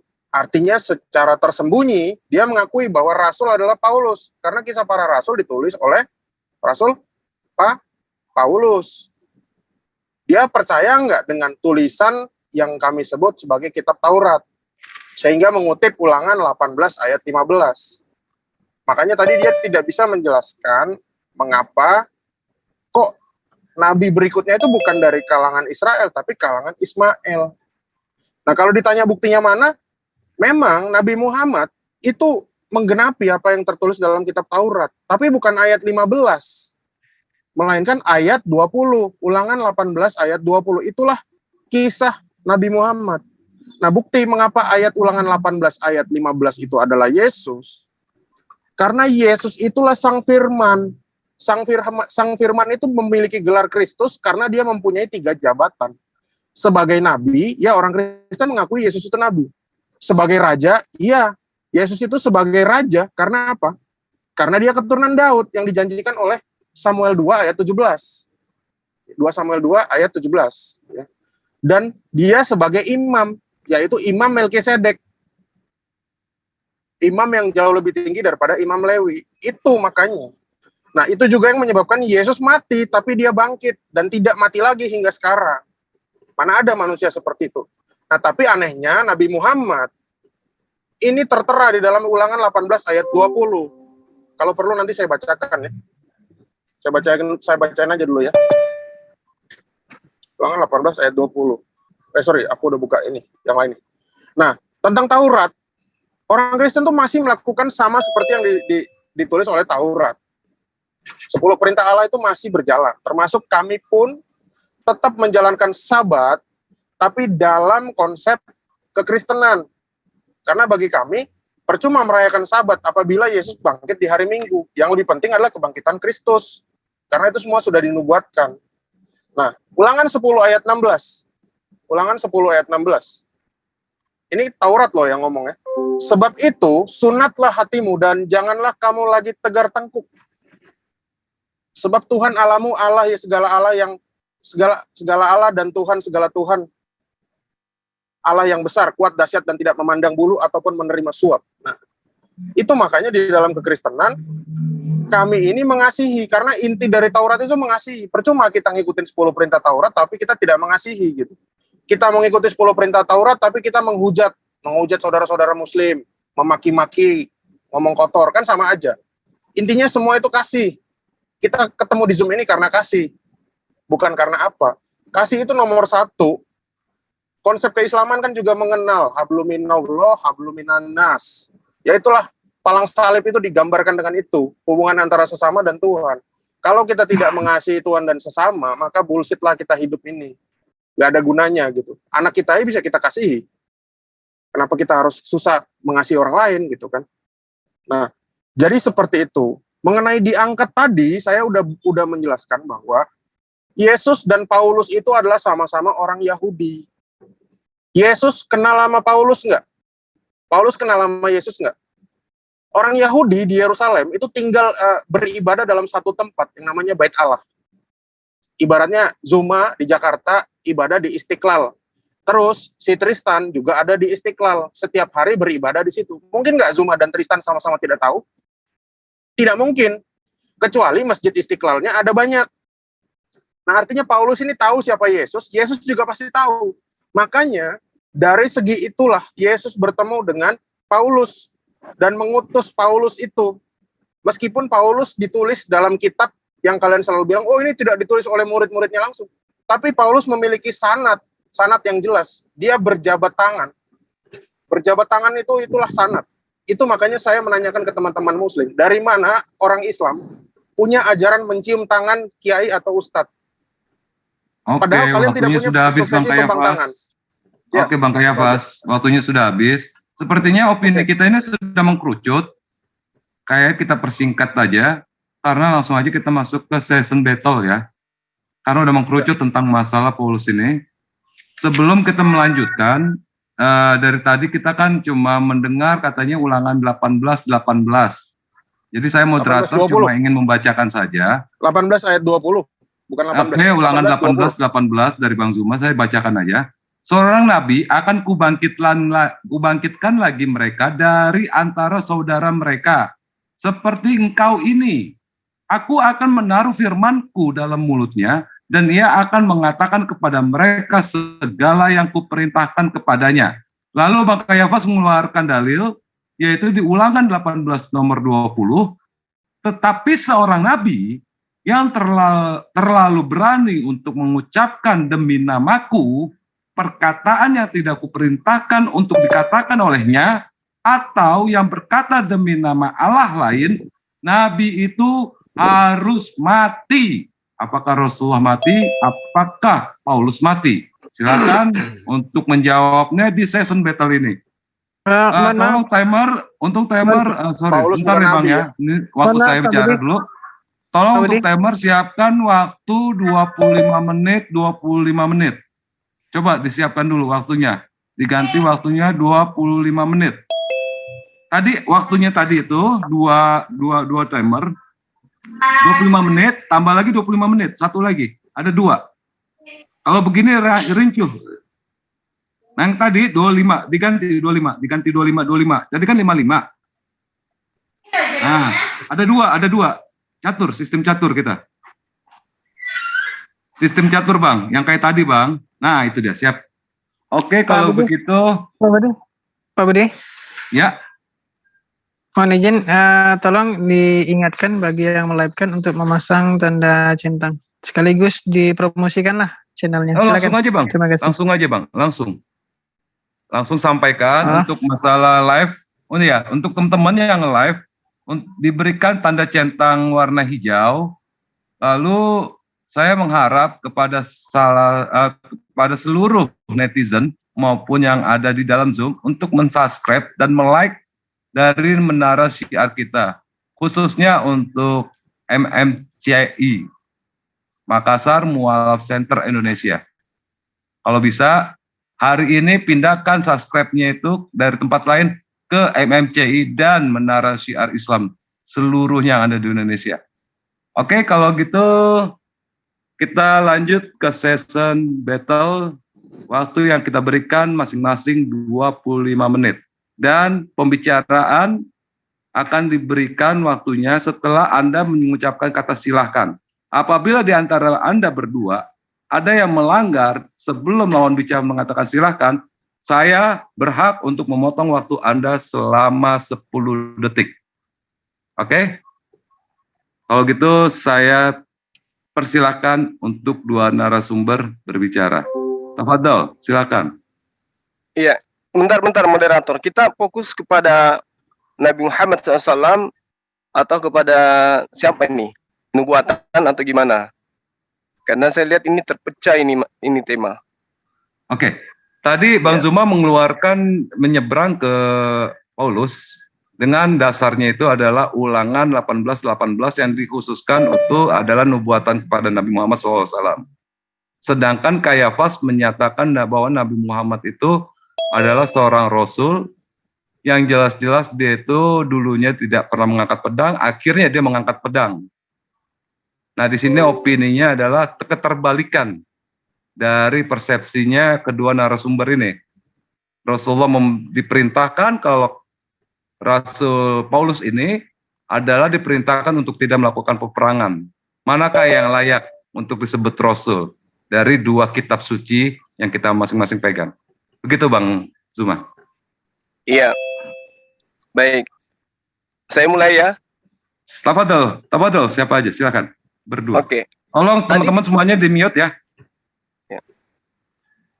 Tadi saya sudah katakan kepada saudara bahwa Rasulullah Muhammad SAW diterangkan di dalam Al-Quran. Ya, walakir Rasulullah wa khataman nabiyyin. Ini pernyataan Allah Subhanahu wa taala. Yang saya minta pernyataan Yesus terhadap Paulus. Anda nggak mampu untuk menunjukkan itu. Ketika saudara mengambil Ulangan 18 nomor 20. Orang nabi. Lantas kemudian saudara mengatakan Paulus itu bukan nabi. Kalau dia bukan nabi, lantas dari mana dia dapat ya bahan-bahan tulisan-tulisan yang begitu tebal? Justru tulisan-tulisan itulah yang membuktikan dia seorang nabi, orang yang menerima ilham katanya, orang yang menerima wahyu dan penuh Roh Kudus. Seperti dia nabi. Lagian di dalam Kisah Para Rasul 13 nomor 1, Saulus masuk ke dalam daftar deretan nabi-nabi di dalam ajaran agama Kristen. Jadi Paulus ini harus diuji di Ulangan 18 nomor 20 ini. Yang terlalu berani untuk mengucapkan demi namaku. Nah, Paulus ini bercerita, malah dia mengatakan, akulah yang menjadi bapakmu di dalam Yesus Kristus. Itu Anda bisa lihat dalam kitab Anda. Paulus mengaku bapak di dalam Yesus Kristus. Mengaku Tuhan malah. Nah, lalu kemudian dikatakan, tidak kuperintahkan untuk ia katakan. Siapa yang merintahkan Paulus untuk mengatakan bahwa hukum Taurat itu adalah kutukan? Tunjukkan dasarnya. Siapa yang mengajar Paulus untuk mengatakan hukum Taurat itu adalah kutukan? Kalau Anda sulit untuk menemukan itu, mungkin di perjanjian lama ada. Tunjukkan di dalam perjanjian lama yang mengatakan bahwa hukum Taurat itu adalah kutukan sebagai dasar pijakan Paulus berbicara. Itu yang pertama. Kemudian yang kedua, Anda coba lihat apa yang dikatakan Ulangan 20 itu. Nabi itu harus mati. Tengok apa yang terjadi terhadap nabi-nabi Anda. Matius, Markus, Lukas, Yohanes, Petrus, dan semua termasuk Paulus. Mati dalam mengenaskan cara-cara yang tidak normal. Coba Anda terangkan kepada saya, apakah Paulus bisa lolos dari data ini? Ulangan 18 nomor 20. Dia seorang nabi. Kisah Para Rasul 13 nomor 1. Lalu kemudian berani mengucapkan demi nama Tuhan. Perintah yang tidak diperintahkan oleh Tuhan. Tunjukkan kepada saya, apakah Yesus pernah menyebut dia sebagai rasulnya, utusannya, sampai kok dia muncul tiba-tiba? Silakan. Ya. Udah? Sudah. Silakan. Halo moderator. Suara saya Silakan. jelas? Pada saat dikatakan silakan langsung jawab, Bang. Halo. Moderator akan mute. Halo. Halo moderator, halo. Halo, Bang. Bang, kalau Suaranya udah kedengaran kata kok. silakan dari lawan oke. bicara, Oke. Abang langsung bicara. Ya, suaranya hilang. Jadi gini, saya tadi sudah menjelaskan, Zuma ini percaya nggak dengan Taurat. Nah, tapi dari narasinya, Bro Zuma artinya percaya dengan Taurat. Nah, yang kedua, Ulangan 18 ayat 20 itu tidak menubuatkan tentang Paulus. Paulus bukan nabi. Paulus sebagai kami rasul. Jangan dicocok logikan. Di situ yang di kisah Para Rasul 13 itu bercerita tentang lain hal. Ya, bercerita tentang lain hal. Dan tidak mungkin Nabi Musa mati-matian sampai capek jalan 40 tahun bersama orang Israel cuma menubuatkan Paulus doang. Enggak, itu menubuatkan tentang Kristus. Makanya kamu nggak berani jujur kalau itu menubuatkan tentang Kristus. Nah, tapi kalau kamu pakai itu, artinya kamu mengimani apa yang ditulis dalam kitab itu. Sementara itu bertentangan dengan akidahmu. Nah, kamu lagi menolak lagi Paulus sebagai rasul. Tapi kamu ngutip Kisah Para Rasul. Gimana sih? Atau kita ganti aja namanya, Kisah Para Arsalna atau Mursalin. Nanti kita rekomendasikan ke LAI biar ganti nama seperti itu.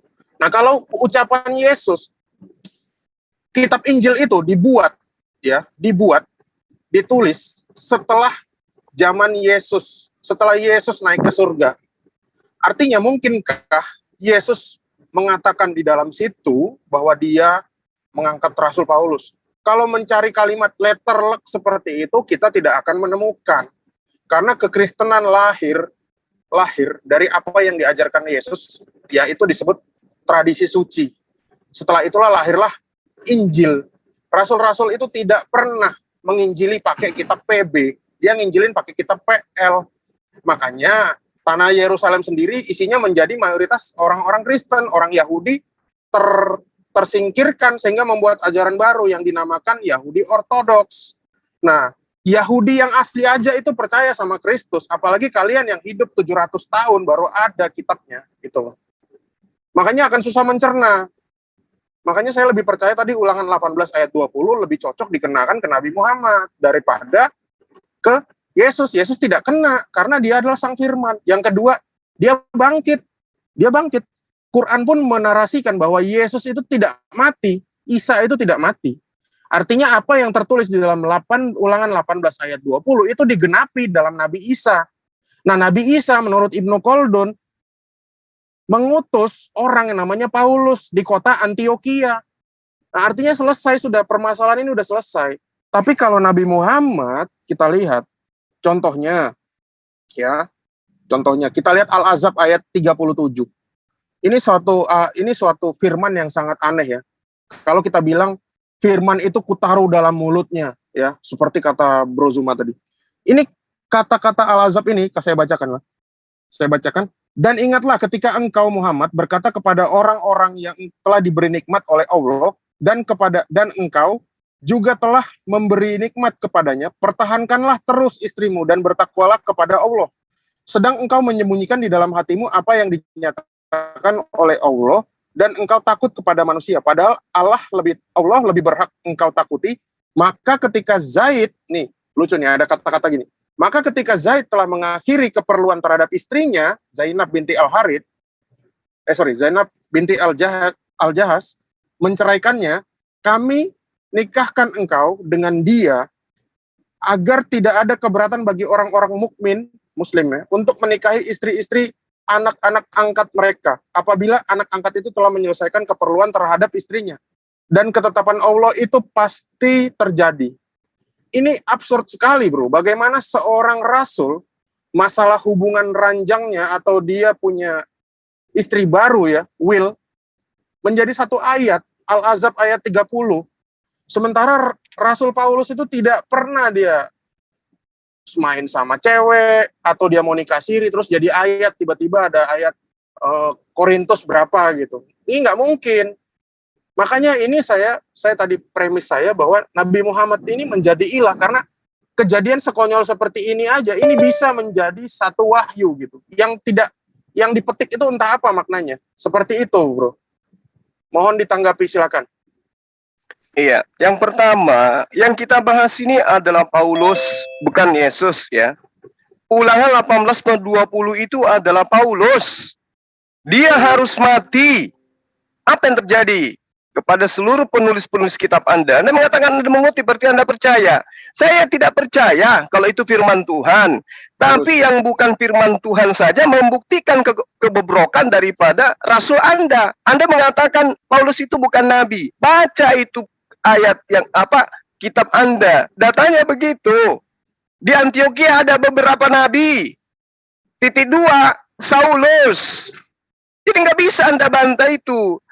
Terkait dengan apa yang Anda urai di dalam kitab yang Anda katakan, ya bagaimana kemudian Ibnu Katsir menjelaskan, Ibnu Qayyim menjelaskan. Ingat, ending daripada kitab itu menceritakan bahwa Paulus itu adalah binatang, ya, yang ada di neraka. Dia adalah binatang yang jelas-jelas ada di neraka.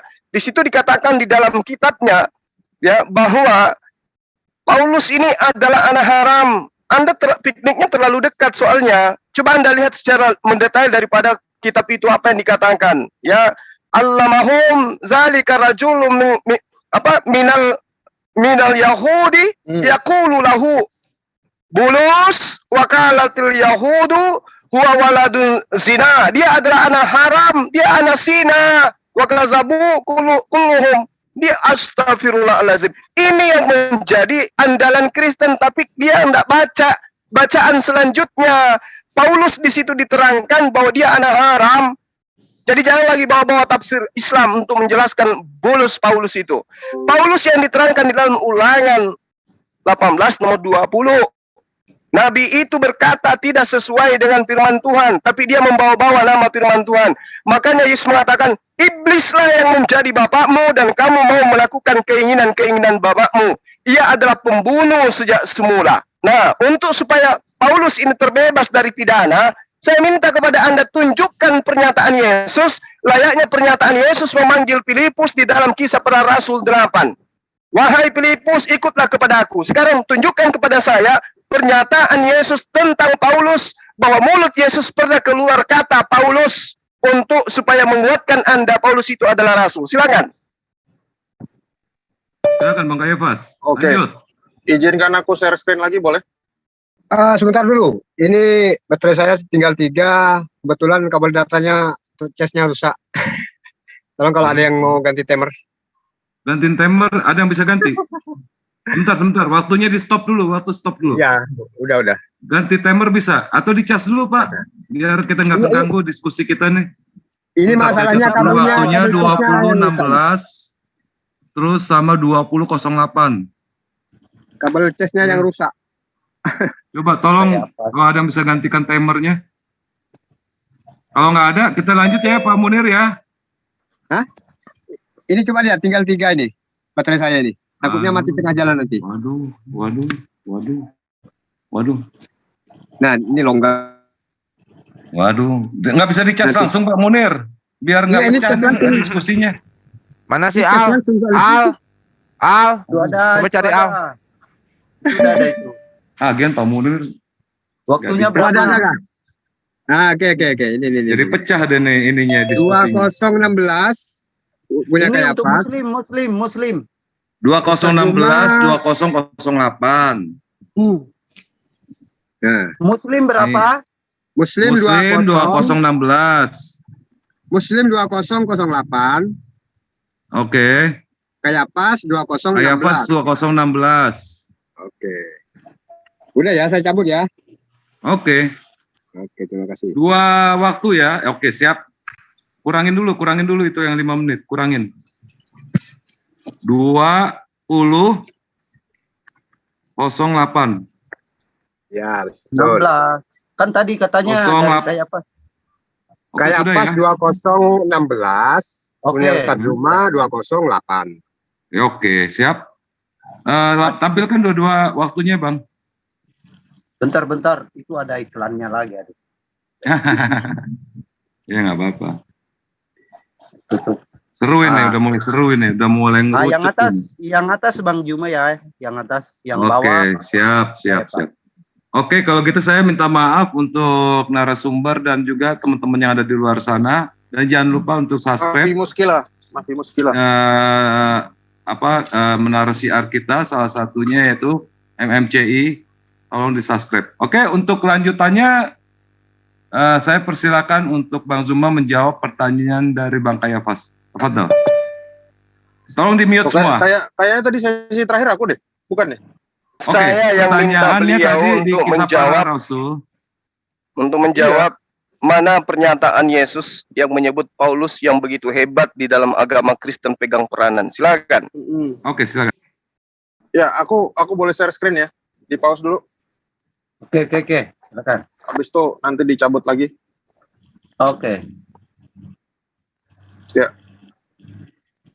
Saya kasih satu lagi dalil ya. Setelah keluar share screen, langsung jalan waktu. Oke. Ini adalah tulisan dari Ibnu Hisyam ya, Sirah Nabawiyah, halaman 732. Ya. Paulus adalah dari golongan Al-Atba. Jadi dia adalah Hawariun yang bukan bersanadkan langsung, seperti 12 murid Yesus itu ya. Diartikan sebagai Hawariun. Ini golongan Al-Atba. Bahkan Ibnu Hisyam, penerjemah di sini, pentahkiknya menulis Bulus itu dalam kurung Paulus ya. Bukan Bulus, bukan yang lain-lain ya, bukan Soleh atau Munir, bukan. Tapi ini Bulus atau Paulus. Nah, artinya begini. Artinya ada sanad yang jelas dan diakui dari kalangan Muslim sendiri. Jika melihat dari kitab orang Kristen, saya akan men-share screen lagi.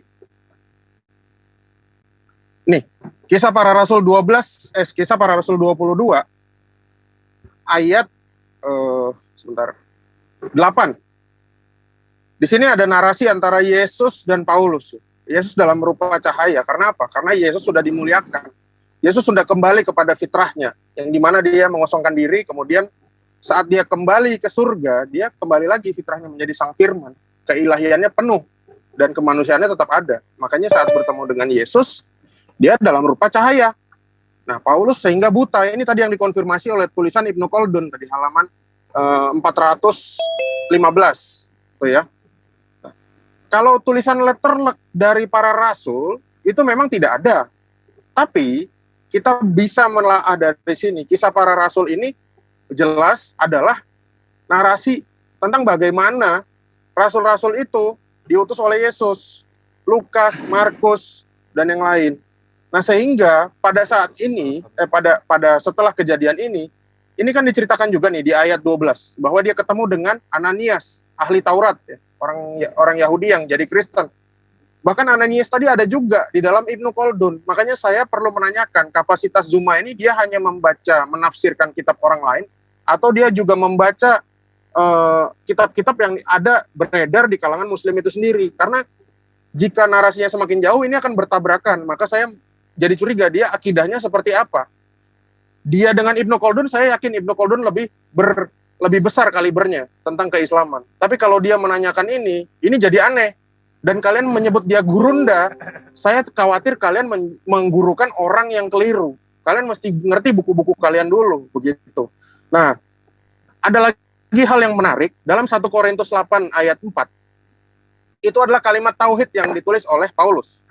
Seandainya Paulus ini iblis, atau dia menyembah setan, menyembah Allah yang salah, seperti tadi ayat yang salah, seperti apa yang tadi tertuang dalam Ulangan 18 ayat 20 ya.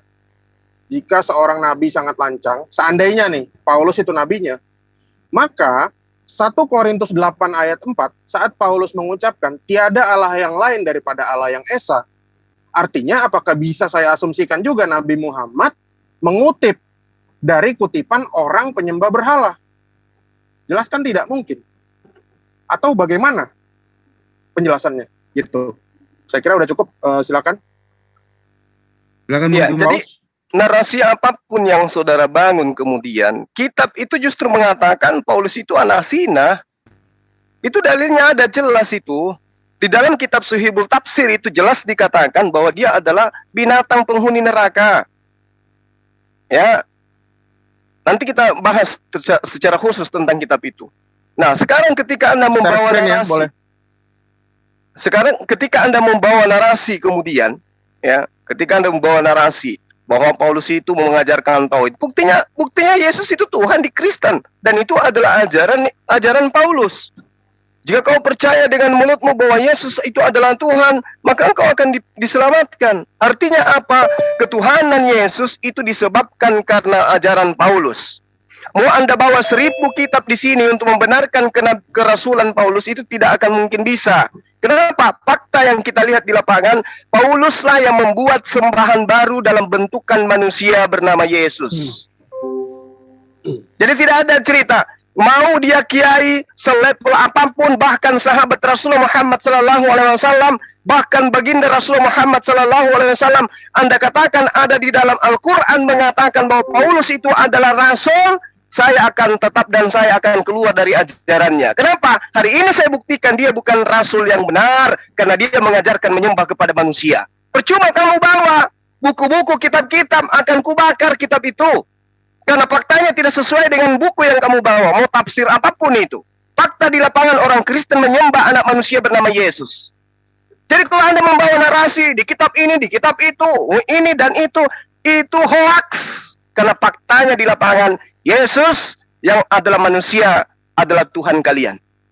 Kecuali hari ini kamu menyatakan Yesus itu bukan Tuhan, dia manusia, dia rasul Tuhan. Baru saya katakan Anda benar, dan ada benarnya kitab yang Anda baca. Saya sudah katakan kepada Anda, kitab Sahihul Tafsir mengatakan Paulus itu anak zina dan dia adalah binatang, golongan binatang di dalam neraka jahanam. Titik.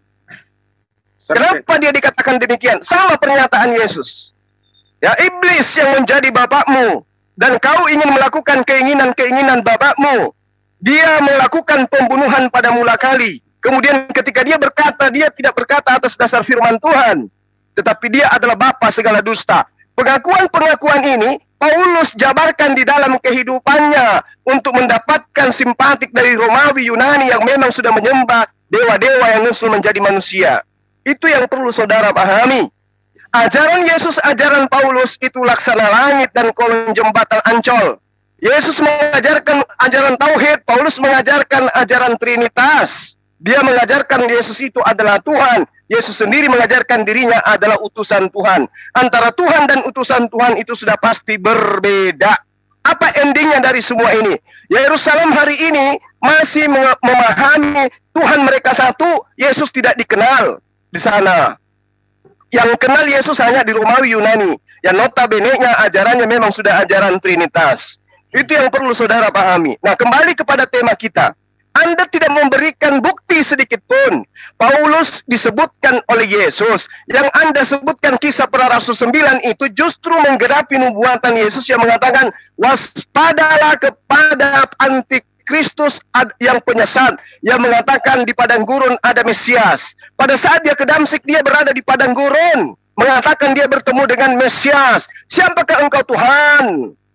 Akulah Yesus yang kau aniaya. Dan di situ pengakuannya, Yesus berkata kepadaku dengan menggunakan bahasa Ibrani. Kalau kita tak cari benang merahnya, mana kitab yang dituliskan perkataan Yesus dalam bahasa Ibrani? Ternyata tidak ada.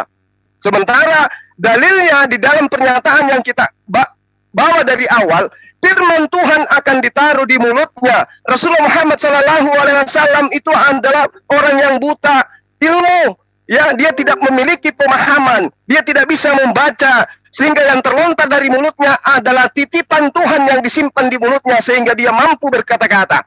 Perkataannya, Nabi yang ummi ini, itu bisa kita buktikan kebenarannya. Artinya yang terlontar dari mulutnya itu adalah kalam Allah, kalam langit yang disimpan, yang ditorehkan di mulutnya. Itulah Al-Quranul Karim. Kalau sekarang Anda lihat kitab Anda, apa yang bisa diurai, ilmu pengetahuan apa yang bisa diambil di kitab Anda sekarang?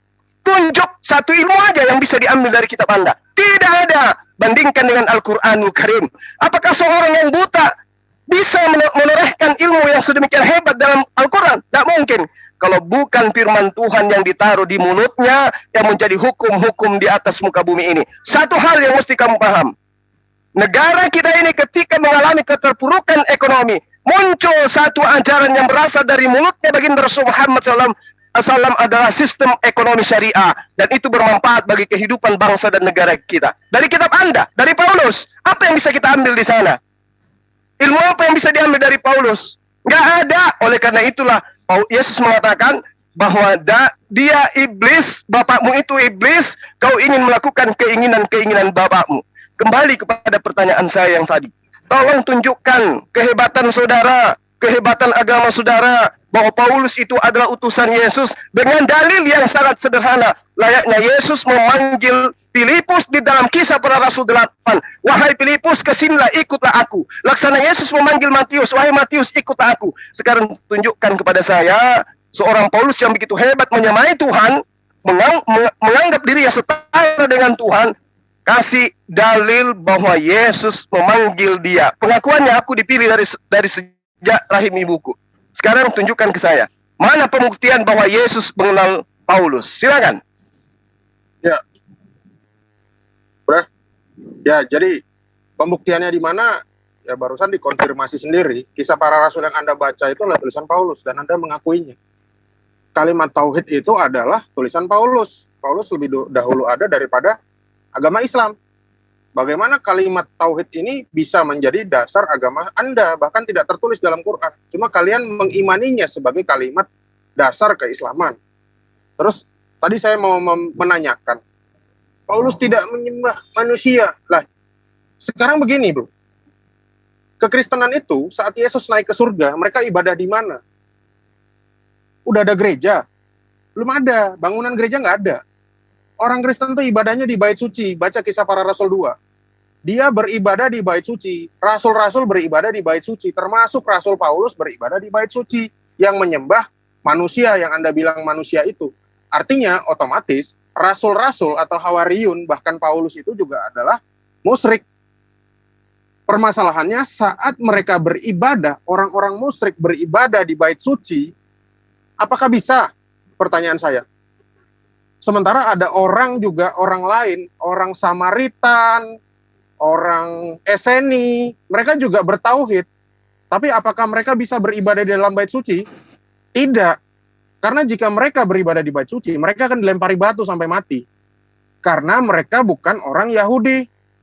Karena dasar kebenaran yang saat itu dipandang sebagai satu kebenaran yang hakiki adalah keimanan orang Yahudi yang menuhankan Allah yang Esa, Ulangan 6 ayat 4. Tapi permasalahannya, kita perlu jawab bersama, bagaimana orang-orang Kristen di abad awal, sebelum bait suci hancur, bisa beribadah di tempat orang-orang yang bertauhid, yang mengesakan Tuhan, padahal dia menyembah manusia juga. Itu, maksudku, Zuma mungkin dulu harus berpikir seperti itu dulu. Jangan main asal tuduh, tapi nggak baca. Jangan seperti kejadian Musa tadi, dibilang Musa nggak pernah membunuh. Jadi banyak keseleonya gitu. Kalau banyak keseleonya, saya tawarin counterpoint gitu, biar saya benerin. Terus masalah Nabi ini Muhammad, Bang Kayafas nggak main ke pribadi, tolong ya. Ya ini bahas keseleo sih tadi. Ya sorry. Nah permasalahannya lagi begini.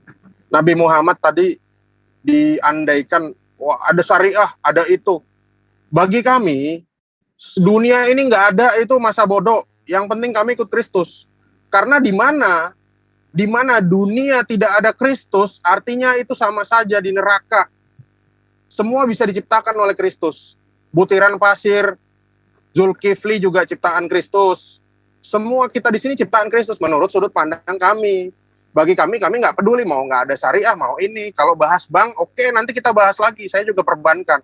Syariah itu juga adalah penipuan karena kalian cuma dikasih form mubarahah itu, tapi isinya tetap konvensional karena saat kalian dislik atau BI checking, yang muncul itu juga tetap riba namanya, bukan namanya bagi hasil atau apa. Itu jadi kalian akan zong. Nah, masalah iblis adalah bapamu. Saya ulangi lagi. Paulus menyebut Timotius adalah anakku. Timotius memanggil Paulus adalah bapa atau romo ya. Jadi itu dibedakan. Dibedakan iblis adalah bapamu dengan panggilan gereja di mana seorang imam itu dipanggil romo atau pak. Nah, kan kalau kayak gitu saya juga bisa mencocok logikan. Artinya orang yang namanya Abi, Abbas, itu juga berarti iblis. Kan nggak mungkin Zulkifli, iblis, kan nggak mungkin begitu. Abbas itu artinya juga bapak. Tapi tidak seperti itu cara mencocok logikannya, Zuma. Jadi harus fair menurut koridornya. Makanya saat seorang membaca Alkitab tanpa mengerti tradisi suci akan tenggelam seperti itu. Tenggelam dalam keanehan dan kebingungan. Nah, saya lanjut lagi apalagi ya? Ya itu dulu mungkin. Kalau ada yang terlewat nanti saya diingatkan lagi ya, Bro Zuma. Lanjut, silakan. Oke, jadi data yang Anda bawa tadi di Keluaran 2, Keluaran 3, dan seterusnya, itu dibantah oleh Al-Quran. Wa ma ya'tihim min nabiyyin illa kanu bihi. Hanya kepada Allah. Lalu kemudian diterangkan, wa ma ya'tihim min nabiyyin. Ya, apa yang kemudian diterangkan oleh Al-Quran, dikatakan bahwa nabi-nabi itu diutus untuk mengajarkan menyembah hanya kepada Allah. Kan gitu. Lalu kemudian ketika Anda mengatakan saya terpeleset, buktinya Al-Quran menerangkan bahwa setiap datang Nabi kepada mereka, pasti mereka olok-olokkan, pasti mereka hinakan, pasti mereka nistakan. Jadi kalau Anda menuduh Musa alaihissalam membunuh, ya itu karena sudah terbiasa menghina dan mengolok-olok Al-Quran, mengolok-olok daripada Nabi. Dan itu diterangkan kitab saya. Ada yang pesina, ada yang pesundal, ada yang bersetubuh dengan kedua anak gadisnya dan seterusnya. Ada yang membuat istrinya poligami dan seterusnya. Itu udah biasa dalam kitab Anda. Yang saya terangkan ini adalah perspektif iman saya sebagai seorang muslim. Ya, itu yang perlu saudara pahami. Kemudian, ketika saudara mengatakan ini dan itu, yang saya minta pernyataan Yesus tentang kerasulan Paulus. Paulus yang mengajarkan Anda menyembah manusia. Paulus yang mengajarkan Anda mengatakan hukum Taurat itu adalah kutukan. Paulus. Oleh karena itu, peranan dia sangat penting sekali. Tunjukkan kepada saya, Yesus yang adalah utusan Tuhan bagi kami yang datang kepada Bani Israel itu mengutus seorang manusia bernama Paulus. Karena Yesus mengatakan begini di dalam pengajarannya. Anak-anakku yang terkasih, zaman ini adalah zaman terakhir. Di tengah-tengah kita lahir seorang antikristus. Ya, itu yang diterangkan. Dan dia memang berasal dari tengah-tengah kita. Siapa dia ini? Siapa yang antikristus yang berasal dari tengah-tengah Yesus, yang memulai karirnya dengan menganiaya dia? Itu siapa itu? Coba Anda terangkan kepada kita. Siapa yang datang yang menyesatkan murid-murid Yesus? Ini kitab Anda yang menerangkan. Jadi Anda ketika menjelaskan tentang Paulus, tahu benang merahnya dari Yesus dulu. Paulus mungkin menurut Anda benar. Apapun itu pasti benar. Tapi yang saya minta, kerasulannya ada nggak legitimasi dari Yesus? Kalau Anda membawa kisah para rasul, itu surat Lukas, asistennya Paulus. Yang saya minta adalah pernyataan Yesus layaknya dia memanggil muridnya. Ada tidak? Kalau tidak ada, akui tidak ada. Cuma itu yang saya minta. Tunjukkan kepada kita hari ini juga. Yesus memanggil Paulus untuk menjadi rasul menggantikan dirinya. Silakan. Ya, Yesus, tadi sudah saya jelaskan ya. Yesus itu membaptis para muridnya dan memberikan kuasa kepada muridnya untuk mengajar ya kepada seluruh, ya pergilah dan jadikanlah seluruh bangsa muridku ya. Dan dipertegas lagi dalam Galatia 2 ayat 9. Artinya Paulus itu memiliki sanad dari para rasul. Para rasul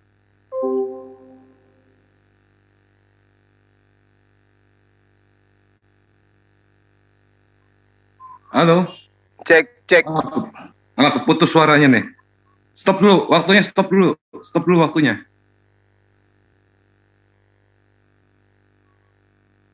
Halo, tes. Ayo, Pas. Tes, tes. Waduh, ini Dia kepental kayaknya. pental ini. Ayo, ayo, coba masuk lagi. Kalau bisa ini distabilin dulu sinyalnya. Kalau bisa deket-deket sama mesin wifi-nya. Makanya Pas. Belum ada dia, belum ada. Yang ditakutkan kalau dia bicara terus itu. Nggak, tadi gini Bang, karena dia kan mengutip buku dari Ibnu Khaldun, itu kan bukan kitab, itu kan sebuah buku yang diterbitkan. Makanya saya Iya, minta itu bukan untuk kitab, dikeluarkan betul. juga referensi literaturnya dari mana. Pasti setiap buku ada referensinya. Kalau itu kitab, baru kita nggak perlu minta referensi ini. Nggak apa-apa Bang, Betul, biarin aja. Oh, Netizen gitu. juga tahu kok. Siap, siap. Bang Kaya, halo. Tes. Nggak mungkin dia bicara terus ini, nggak mungkin. Pasti dia tersadar. Nggak mungkin. Ini udah lama kali aku bicara ini. Pasti Udah lagi lama itu, nggak ada. pasti dia lihat. Loh, ternyata aku di luar nih. Ya. Dia Takut nih. Takutnya gitu. Kasian juga. Halo, tes. Kayak Pas. Belum ada Mas. Tes. Nanti akan ada indikator kalau dia masuk. Tes, tes, tes. Kayak Pas. Ini Kalapas apa kayak Pas ini? Kayak pas. Iya. Aduh, hilang dia nih. Lagi bagus-bagus. Akunnya keluar. Oh, udah merucut gini rasanya. Aduh, udah enak banget ini pembahasannya. Nggak apa-apa, tungguin aja. Tungguin aja ya. Oke. Mantap nih Bang Zuma ini.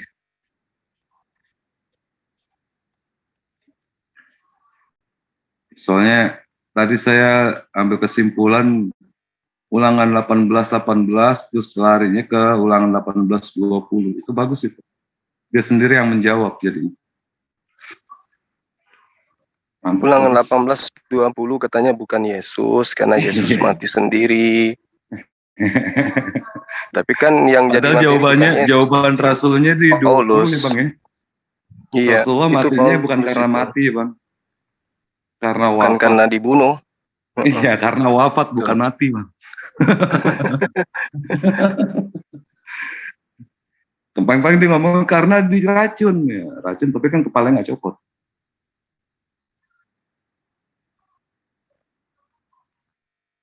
Dia matinya nggak kecopot palanya. Kalau ini kan kecopot. Halo Bang Kalapas, kayak Pas. Oh ya, sambil menunggu ini dari tadi Indra Mosek Raisen, kita kasih waktu aja. Mungkin ada yang ingin disampaikan.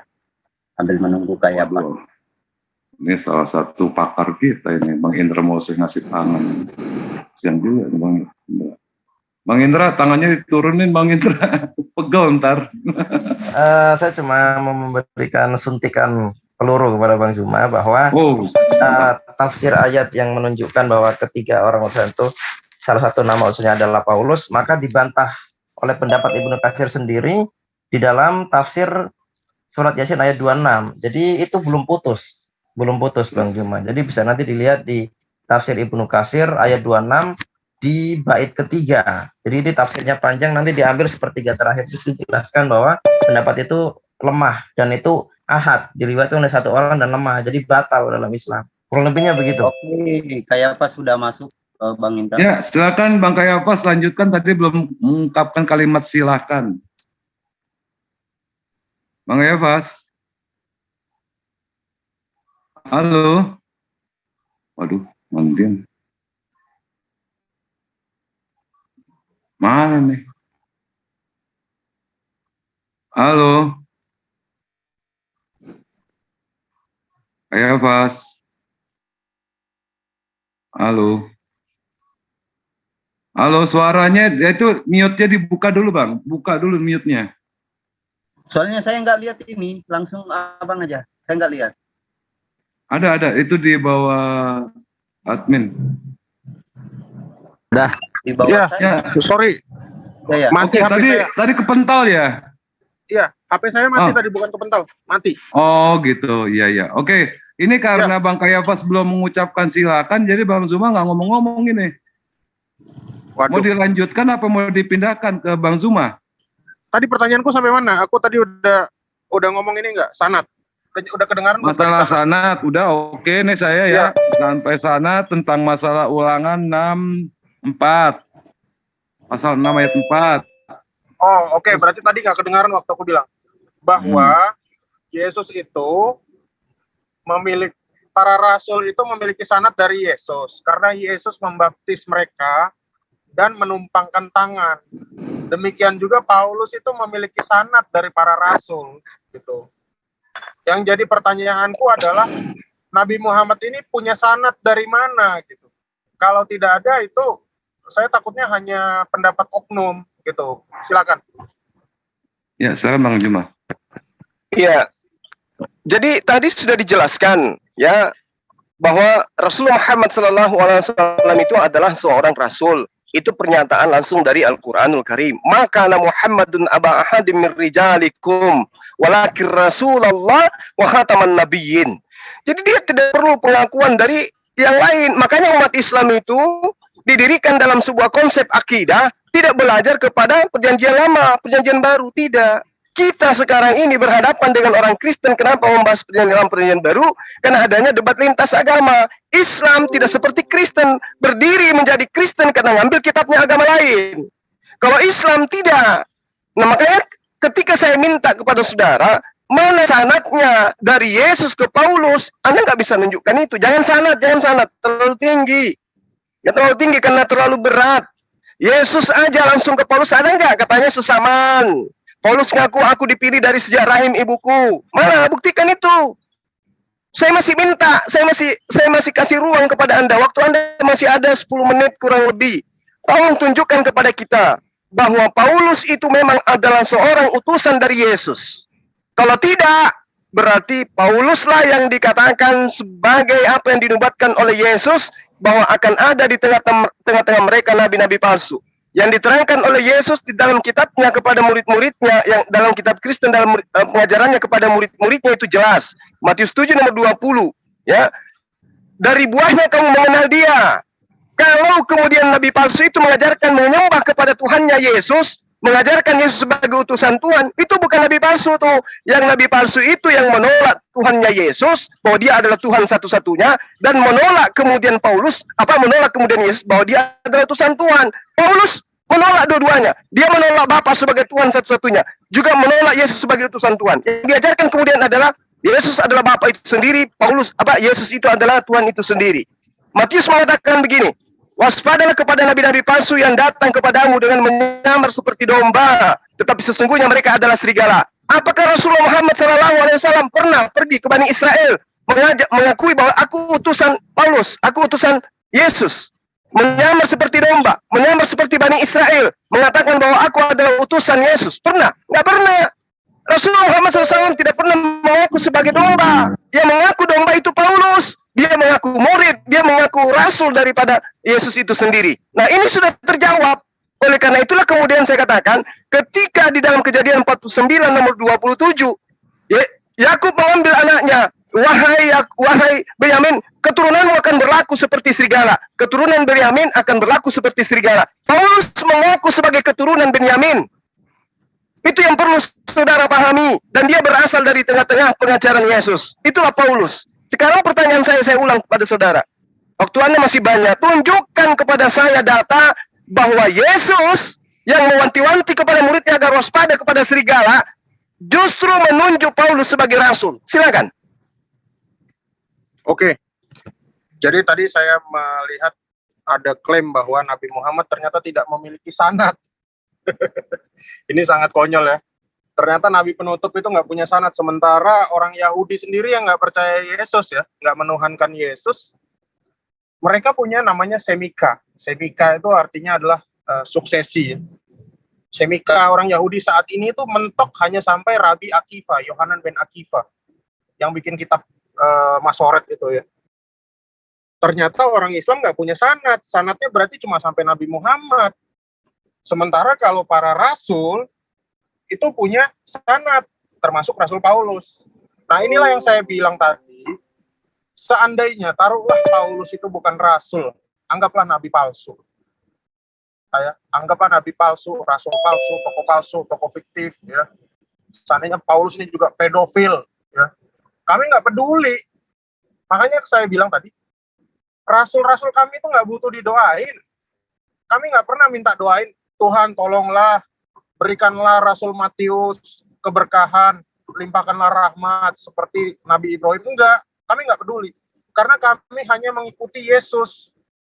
Yesus itulah satu-satunya juru selamat yang bisa mengeluarkan Anda semua ini dari api neraka. Kalau nggak ada Yesus, ya udah itulah neraka. Percuma. Nah, jadi kalau mau merujuk, tunjukkan ayatnya, tunjukkan. Saya udah nunjukin 1000 ayat pun tetap ditolak. Kita main logika aja. Kami tidak ada Paulus pun tidak apa-apa. Yang penting Yesus Kristus. Mau kisah para rasul itu nggak ada, itu nggak apa-apa. Mau Korintus nggak ada, Roma nggak ada, tidak apa-apa. Karena orang-orang Kristen terdahulu ya itu tidak menjadi Kristen karena kitab-kitab itu, dan juga tidak menjadi Kristen karena Rasul Paulus. Jadi kamu mau mencopot Paulus, oke. Tapi anehnya kalau keislaman dicabut Nabi Muhammad, rontok semua. Bahkan ada klaim khataman nabiyin. Loh, khataman nabiyin itu hanya klaim oknum. Yesus itu kenapa dia jadi Mesias? Karena dia adalah pewahyuan yang dinanti-nantikan oleh seluruh nabi. Pewahyuan yang dinantikan oleh seluruh nabi. Makanya nabi itu bernubuat semua demi Yesus, untuk menubuatkan Yesus. Makanya dia bilang ini nih dalam Alkitab, inilah tubuhku yang diserahkan bagimu, perbuatlah ini menjadi peringatan akan aku. Ya. Terus dia bilang inilah perjanjian baru oleh darahku yang menjadi materai. Ada yang tahu nggak materai itu bahasa Ibraninya apa? Bahasa Ibraninya materai itu adalah khotam, penutup, seal, ya. Jadi makanya di dalam keyahudian, Yahudi masih menantikan Mesias, dan di dalam keislaman kami tidak menantikan lagi adanya nabi penutup, karena penutup itu adalah darah Kristus. Tidak mungkin lagi ada namanya nabi-nabi penutup, rasul penutup. Semua yang istilahnya penutup itu nggak ada. Karena penutup itu adalah materai, darah Kristus itu. Kalau nggak ada darah Kristus, baru Nabi Muhammad ngaku nabi, oke kami percaya. Tapi masalahnya ada darah Kristus. Ini yang ngomong Kristus. Kristus ini nggak mungkin bohong gitu. Tapi kalau Nabi Muhammad mengatakan dia adalah nabi penutup dengan berdasarkan ayat-ayat Quran, bisa jadi itu hanya omongan oknum. Itu bukan firman. Kenapa saya asumsikan bukan firman? Karena dia sendiri tidak punya sanad. Nabi Muhammad sebelum wahyu turun dia tidak beribadah. Dia tidak tahu beribadah itu harus hari apa, hari Jumat, Sabtu, apa Minggu. Dia nggak tahu. Makanya akan terjadi kebingungan di situ. Nggak punya sanad, sehingga ajarannya adalah ajaran asumsi. Ini menurut saya ya. Ya, silakan ditanggapi. Ya, terkait dengan sanad yang saya uraikan di awal tadi, Al-Quran surah Ali Imran ayat 81, kalau Anda memahami itu sudah selesai di sana. Bagaimana kemudian para nabi bersaksi tentang dirinya, itu satu. Kemudian yang saya tanya itu bukan membuat harusnya Anda curhat. Yang saya tanya tentang kerasulan Paulus, bukan mau dilepas ataupun tidak, bukan itu yang jadi permasalahan.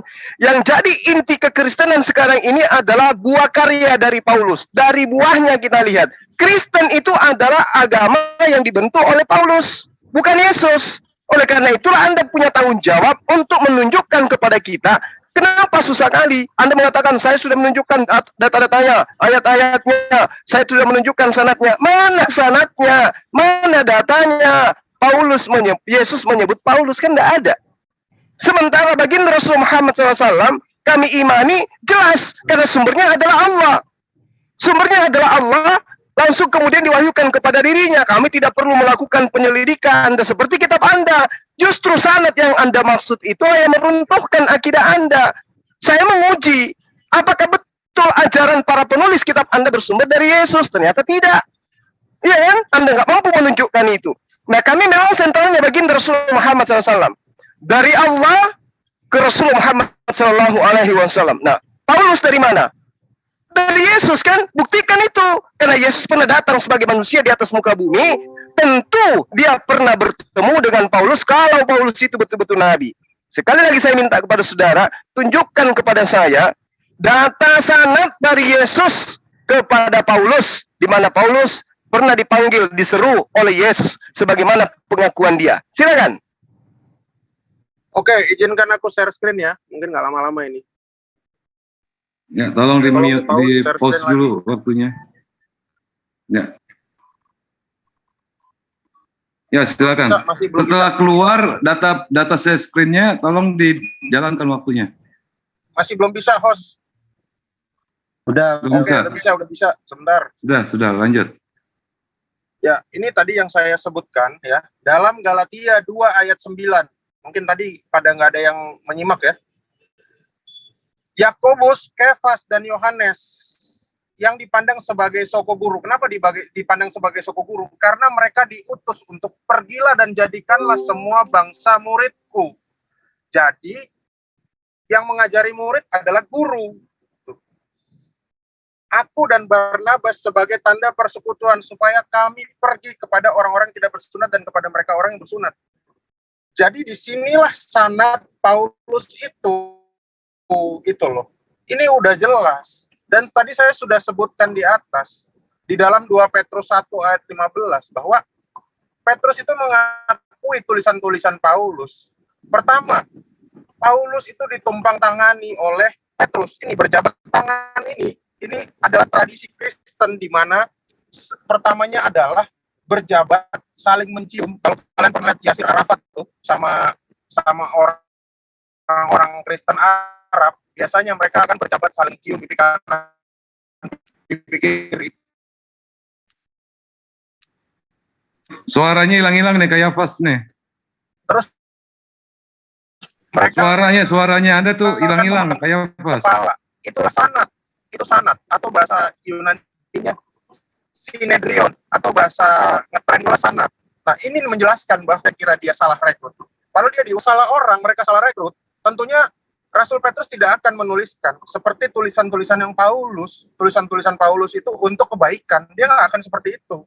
Makanya saya bilang tadi, justru orang yang tidak mengerti tulisan Paulus dan mengerti ajarannya, itu adalah orang-orang sesat. Makanya kami pemilik kitab ini, kami sangat ngerti kitab kami. Itu tertuang kok dalam Quran. Apabila kamu di Al-Maidah 46, bahwa orang-orang yang diberi Injil itu adalah orang-orang yang bertakwa. Terus di dalam Yunus ayat 94, kalau kalian bingung tentang kitab kalian, tanyalah kepada orang yang diberi Injil. Jangan malah menafsirkan sendiri. Gitu. Silakan. Ya, yang Anda tunjukkan adalah perkataan Paulus tentang dirinya. Galatia 2 itu surat Paulus untuk jemaat Galatia. Yang saya minta pernyataan Yesus. Pernyataan Yesus yang saya minta. Layaknya ketika Yesus berkata di dalam Yohanes 8 nomor 44. Iblislah yang menjadi bapakmu dan kamu ingin melakukan keinginan-keinginan bapakmu. Ia membunuh manusia sejak semula. Apabila ia berkata dengan dusta dan dia adalah bapa segala dusta. Paulus dalam suratnya mengatakan begini, lihatlah bagaimana besarnya huruf-huruf yang kutulis kepadamu dengan tanganku sendiri. Tetapi jika kebesaran Allah dengan dustaku semakin melimpah bagi kemuliaannya, mengapa aku masih dihakimi sebagai orang berdosa? Lalu dikatakan apa dia di dalam 2 Korintus ya. Kalau nggak salah dalam 2 Korintus dikatakan begini, apa yang aku katakan, aku mengatakannya bukan sebagai orang yang berkata menurut firman Tuhan. Nah, ini kena kepada apa yang Anda ambil Galatia 2 ini. Ini tulisan dia sendiri. Makanya saya minta kepada saudara, di sesi yang terakhir ini, mohon tunjukkan kepada kita Kristen itu benar disebabkan karena ada legitimasi dari Yesus yang adalah nabinya umat Islam dan juga nabi bagi Bani Israel yang seharusnya mengajarkan bahwa Paulus itu adalah penerusnya. Tunjuk dalil itu sebagai sanad pembuktian bahwa Paulus memang layak sebagai pengajar. Silakan. Bisa, Sir.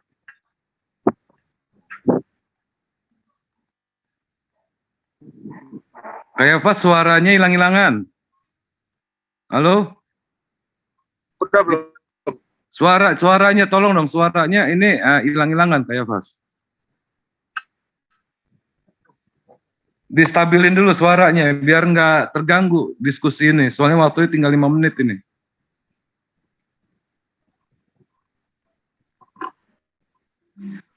Halo? Halo, halo. Ya, suaranya stabilin dulu. Tes, coba gitu. Tes. Oke, siap. Kalau bisa, mic-nya dideketin aja. Ya, lanjut. Untuk itu, lanjutkan waktunya. Aku ya. Silakan Kayafas. Halo, aku ya sekarang. Halo. Silakan Kayafas, silakan Anda bicara. Bisa share screen lagi. Tadi kayaknya nggak nyimak. Ya, waktu di stop, silakan untuk share screen. Minta tolong share screen dibuka. Sudah dibuka, silakan. Belum bisa, tolong dibuka share screen-nya, host. Masih belum bisa. Oke. Udah bisa. Silakan dibuka.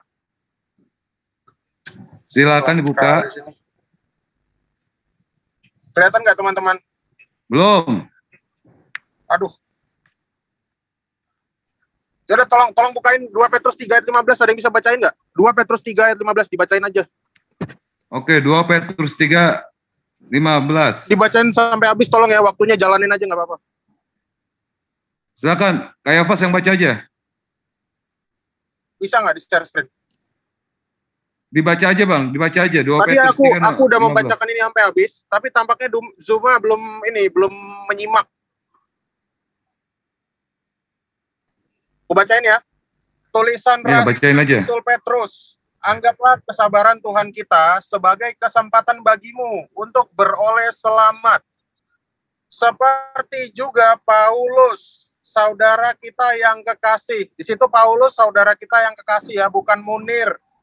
Telah menulis kepadamu menurut hikmat yang dikaruniakan kepadanya. Hal itu dibuatnya dalam semua suratnya apabila ia berbicara tentang perkara-perkara ini. Dalam surat-suratnya itu ada hal-hal yang sukar difahami sehingga orang-orang yang tidak memahaminya seperti Zuma dan tidak teguh imannya memutarbalikannya menjadi kebinasaan mereka sendiri. Sama seperti yang juga mereka buat dengan tulisan-tulisan yang lain. Terus itu Anda boleh buatkan Paulus, tapi Anda hapus dulu bahwa tulisan Petrus itu bukan dari Petrus. Silakan. Ya, itu dari Petrus yang saya minta dari Yesusnya. Layaknya Yesus memanggil Filipus, memanggil Matius. Mana coba buktikan itu? Kalau Anda mengatakan Petrus, ingat, di dalam kitab Anda diterangkan, ada seruan di dalam Kisah Para Rasul, hai orang-orang Israel, tolong inilah orang yang di mana-mana mengajar semua orang untuk menentang bangsa kita dan menentang hukum Taurat. Itu siapa? Paulus. Malah dikatakan bahwa setelah hari siang orang-orang Yahudi mengadakan komplotan dan bersumpah untuk mengutuk diri, bahwa mereka tidak akan makan atau minum sebelum mereka membunuh Paulus. Jadi, saya minta kepada saudara, tunjukkan bukti bahwa Yesus itu memilih Paulus sebagai rasul. Kalau tidak ada dalilnya, katakan aja tidak ada. Kenapa? Karena Paulus inilah yang kemudian mengajarkan sesuatu yang kemudian bertentangan dengan ajaran Yesus. Saya minta, kawan, ini masih ada waktu. Tolong tunjukkan kepada saya, Yesus memberikan legitimasi kerasulan kepada Paulus. Silakan, bukan Petrus. Silakan. Silakan Kayafas. Ya, Oke, makasih. Anggap aja ayatnya tidak ada karena berulang kali saya ngomong. Lebih baik kita bahas sesuai topik tadi.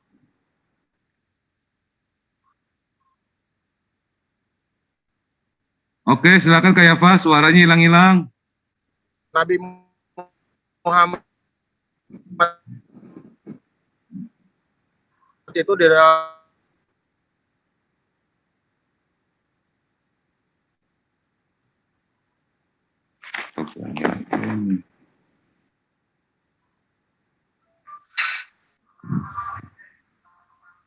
Silakan. Suaranya nggak ada. Mana suaranya? Halo.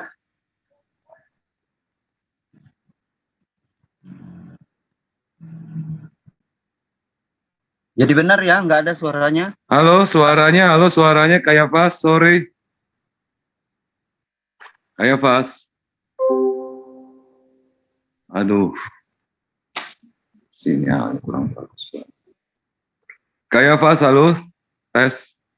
1, 3. Kayak pas.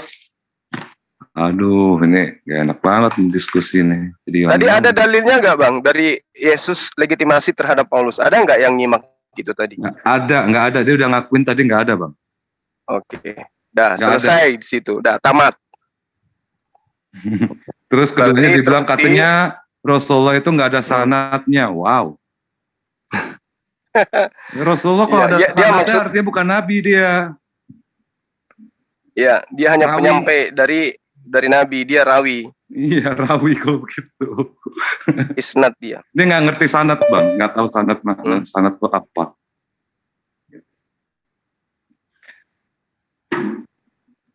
Oke, saya kira kita sudahi saja. Udah jelas ini. Ya. Kalau tidak ada kemudian pengakuan Yesus terhadap kerasulan Paulus, berarti udah terbukti nabi palsu itu kan? Betul. Iya. Oke, kita tutup aja Bang. Oke, terima kasih. Karena saya udah lewat 20 menit ini. Ya. Oke, Bang Zuma, saya tutup dulu ya Bang Zuma. Jadinya maaf nih teman-teman semua yang ada di Zoom ini. Jadi kita nggak bisa memberikan satu tempat bertanya karena kebetulan narasumber kita ada yang nggak ada. Jadi kalau gitu saya menutup dari acara kita ini. Aku belum kasih penutupan dong. Jangan gitu dong. Oh, keluar ini, datang lagi. Bang Zuma gimana? Oke, silakan. Oke, soalnya gini, Bang Kayafas dari tadi Bang Kayafas sinyalnya hilang-hilang terus, ya kan? Teman-teman yang dengar juga agak ini. Kalau bisa Bang dilanjutkan tadi terakhir Bang Kayafas ini menyatakan bahwa tidak ada legitimasi dari ayat-ayat yang ada di kitab Bible. Silakan lanjutkan Bang Kayafas. Pertanyaanku terakhir itu kan gini, topik kita awalnya tentang keilahian Nabi Muhammad, tapi bergeser jadi Paulus. Saya dengan senang hati menceritakan tentang Rasul Paulus, tapi kelihatannya Zuma agak keberatan menceritakan kepribadian Nabi Muhammad serta keilahiannya. Makanya tadi saya tanya tentang surat Al-Baqarah ayat 37 itu. Ayat Al-Baqarah. Yang Nabi Muhammad tadi yang kubacakan, dia menjadikan istrinya Zaid bin Haritsah menjadi istrinya, yaitu Zainab binti Jahas. Itu manfaatnya apa buat orang Islam gitu, dan mengapa ayat cerita seperti itu menjadi ayat Quran? Apa yang bisa dipetik? Silakan. Iya, itu udah jelas tuh. Rasulullah Muhammad SAW itu datang merubah budaya jahiliyah yang ada pada zaman itu, di mana orang-orang jahiliyah gemar mengambil anak angkat. Sementara Islam datang membawa syariat, hukum kekerabatan dan juga hukum muhrim dan bukan muhrim, aurat dan pembatasan aurat. Kalau anak angkat dijalankan terus, maka bisa jadi bapak yang bukan muhrimnya mengambil anak angkat gadis tidur bersama dengan anak angkatnya, itu tidak boleh dalam Islam. Itulah yang ingin diputuskan oleh Rasulullah, sehingga ternyata anak angkat punya istri itu tidak ada hubungan kekerabatan di dalamnya. Seorang anak angkat, istrinya itu bukan muhrim, maka dia haram kemudian melakukan sesuatu yang batasan-batasan kekerabatan, dalam hal ini muhrim. Itu yang ingin diajarkan oleh Rasulullah. Anda harus tahu, Rasulullah itu adalah seorang raja besar. Kalau muatannya hanya untuk menantu, untuk wanita, maka dia bisa menikahi seperti Daud, kakeknya Yesus. Dia bisa melakukan seperti apa yang dilakukan oleh kakek keturunannya Yesus semuanya, sampai ribuan istrinya. Boleh dia. Karena dia raja, dia penguasa, tapi apa cuma janda-janda tuanya dia untuk menyelamatkan. Itu yang Anda harus pahami. Satu lagi, ketika Anda mengatakan keilahian Rasul Muhammad SAW, dia itu bukan ilahi, dia itu manusia. Jangan samakan di kitab Anda, di agama Anda, manusia pun diilahikan, sehingga anak Maria punya sisi keilahian. Itu ajaran apaan itu? Baginda Rasul Muhammad SAW bukan ilahi, dan tidak ada baginya sembahan. Dia hanya utusan Allah, Ya, halo. dia hanya rasul. Nah sekarang kepada Anda saya tanya, tolong yang jujur, kalau Paulus tidak mendapatkan legitimasi dari Yesus, apa yang dikatakan oleh kitab Anda bahwa dia adalah nabi palsu, dia penyesat, dia antikristus. Anda akui nggak itu? Silakan. Silakan Kayafas. Silakan Kayafas. Silakan. Halo. Kayafas.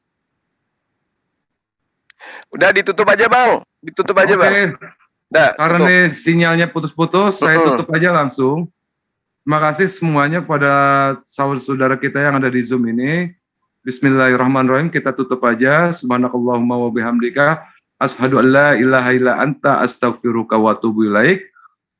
Untuk saudara-saudara, jangan lupa mensubscribe channel-channel muslim, khususnya kepada Majelis Mujtahid ini, yaitu MMCI. Terima kasih sebelumnya atas kesediaan saudara-saudara untuk melenggangkan waktu mendengar edukasi dari guru kita, ustadz kita, abang kita, Bang Zuma.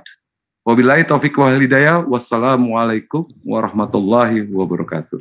Waalaikumsalam warahmatullahi wabarakatuh. Paparan kita itu tidak terfokus ya teman-teman. Yang pada intinya hari ini kita sudah membuktikan bahwa saudara Kefanyas itu sudah mengakui bahwa tidak ada legitimasi dari Yesus kepada Paulus. Berarti ajarannya semua itu adalah ajaran yang tidak bersumber dari Yesus. Oke. Bang Zuma, itu kayak pas yang sanad dalam Kristen itu tradisi cium sama itu ada. Bang Zuma udah tahu belum tradisi ciumnya seperti apa? Sebentar, saya ini kayak apa sih udah hadir lagi, kita kasih kayak apa? Udah, Begini saya loh, udah. Teman-teman. Tadi Ya, kan Bruna. saya Thank you. yang disuruh mengajukan judul saya, tapi topiknya jadi Paulus. Oke, Jadi nggak begini perlu ya Bang ketakutan Kayafas, saat saya saya moderator. membahas Nabi Muhammad. Sebentar, Sekarang kan saya begini. lurusin aja Bang Kayafas. Ini kan Sekarang waktunya begini. udah habis ini. Ya, oke. Begini Bang oke. Kayafas. Ini di luar acara ya, saya tanya. Begini Bang Artinya Kayafas ya, dalam saya Enggak, jelaskan masalahnya dulu. tadi itu tema yang kamu bawa, sisi keilahian baginda Rasul Muhammad SAW itu kamu ditertawakan kawan sama umat Islam sedunia gitu loh. Iya. Akibat Itu nggak daripada layak, kalian nggak layak Kristen suka untuk kali menjadikan ngambil tema. istilah-istilah Islam. Nah, jadinya kayak begitu. Diketawain. Iya. Kami ini yang ngadain itu bisa-bisa MMCI ini dianggapnya nih orang yang nggak tahu ilmu. Nabi Muhammad itu manusia bukan ilahi. Mohon maaf Mas Budi.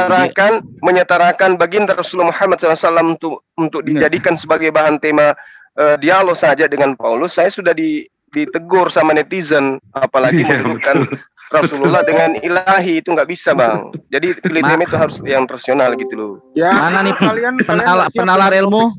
Silakan penalar ilmu. Tadi penalar ilmu kan apa? Sabar dulu Farhan. Kami tadi ngobrolnya bertiga. Saya moderator sama si Zuma. Kamu nggak ikut-ikutan. Gini loh, saat topik tadi ditawarkan ke saya, artinya Anda harus siap saat yang dibahas adalah baginda. Tapi saat saya membahas, sebentar dulu Uni. Sebentar. Biarin aja dulu nih. Saat dibahas Nabi Muhammad, kenapa langsung lari ke Paulus? Saya sih tetap legowo menjelaskan. Karena saya tidak takut, sedetail apapun akan saya jelaskan. Tapi permasalahannya, mengenai baginda Rasul ini substansinya hampir tidak ada. Tadi kan semua pertanyaan Anda tentang Rasulullah kan saya jawab. Apanya yang tidak sedetail? ada. Makanya saat aku bertanya dari tadi, apa yang Anda tanyakan yang saya larinya ke sudah selesaikan? Justru Anda Oke, satu kalau gitu pertanyaan ini di luar menghabiskan topik- waktu di luar topik berjam-jam. ini aku boleh Anda nggak tidak bertanya mampu nih? gitu loh. Boleh nggak moderator? Boleh nggak moderator? Aku bertanya sekali ini. Ya. Udah habis ininya nanti lagi Sebenarnya kalau udah sama habis Guru waktunya. ini Ini ya Bang ya. segmen baru. Bentar, saya kasih. Ini kan kebenaran. Bentar, saya kasih ini aja Kebenaran. penjelasan Kalian harus- begini Bang. Saya tunggu deh sebentar saya. Begini Bang ya, di Izinkan dalam aku diskusi bertanya, tadi ini kan di luar topik, sudah tidak judulnya layak, kan? judulnya.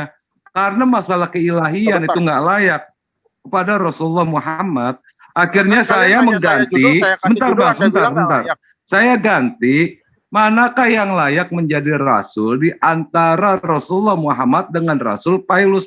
Tapi pertanyaan tentang baginda Rasul itu tidak terjawab sama sekali. Makanya ini saya kasih Ini saya pertanyaan di luar- catat Bang, di luar pertanyaan live Abang nih, kan itu kalian sudah nggak apa-apa nih, jawab bebas. dijawab. Ya aku ambil alih dulu bentar ya untuk Kang Kawan. Ini topiknya udah beres sama yang Gurunda tadi. Dan itu cukup rame, cukup seru. cuman terhalang karena beberapa kali Kayapas teknisnya ini paling masih di luar kali. Nah sekarang Kayapas mau mengajukan topik baru, kan gitu ya? Silahkan. Tunggu, Yang Bang tadi Kores. udah nggak dibahas. Bang Kores, Ya, kata si Kayapas kan dia telah menjelaskan secara terperinci.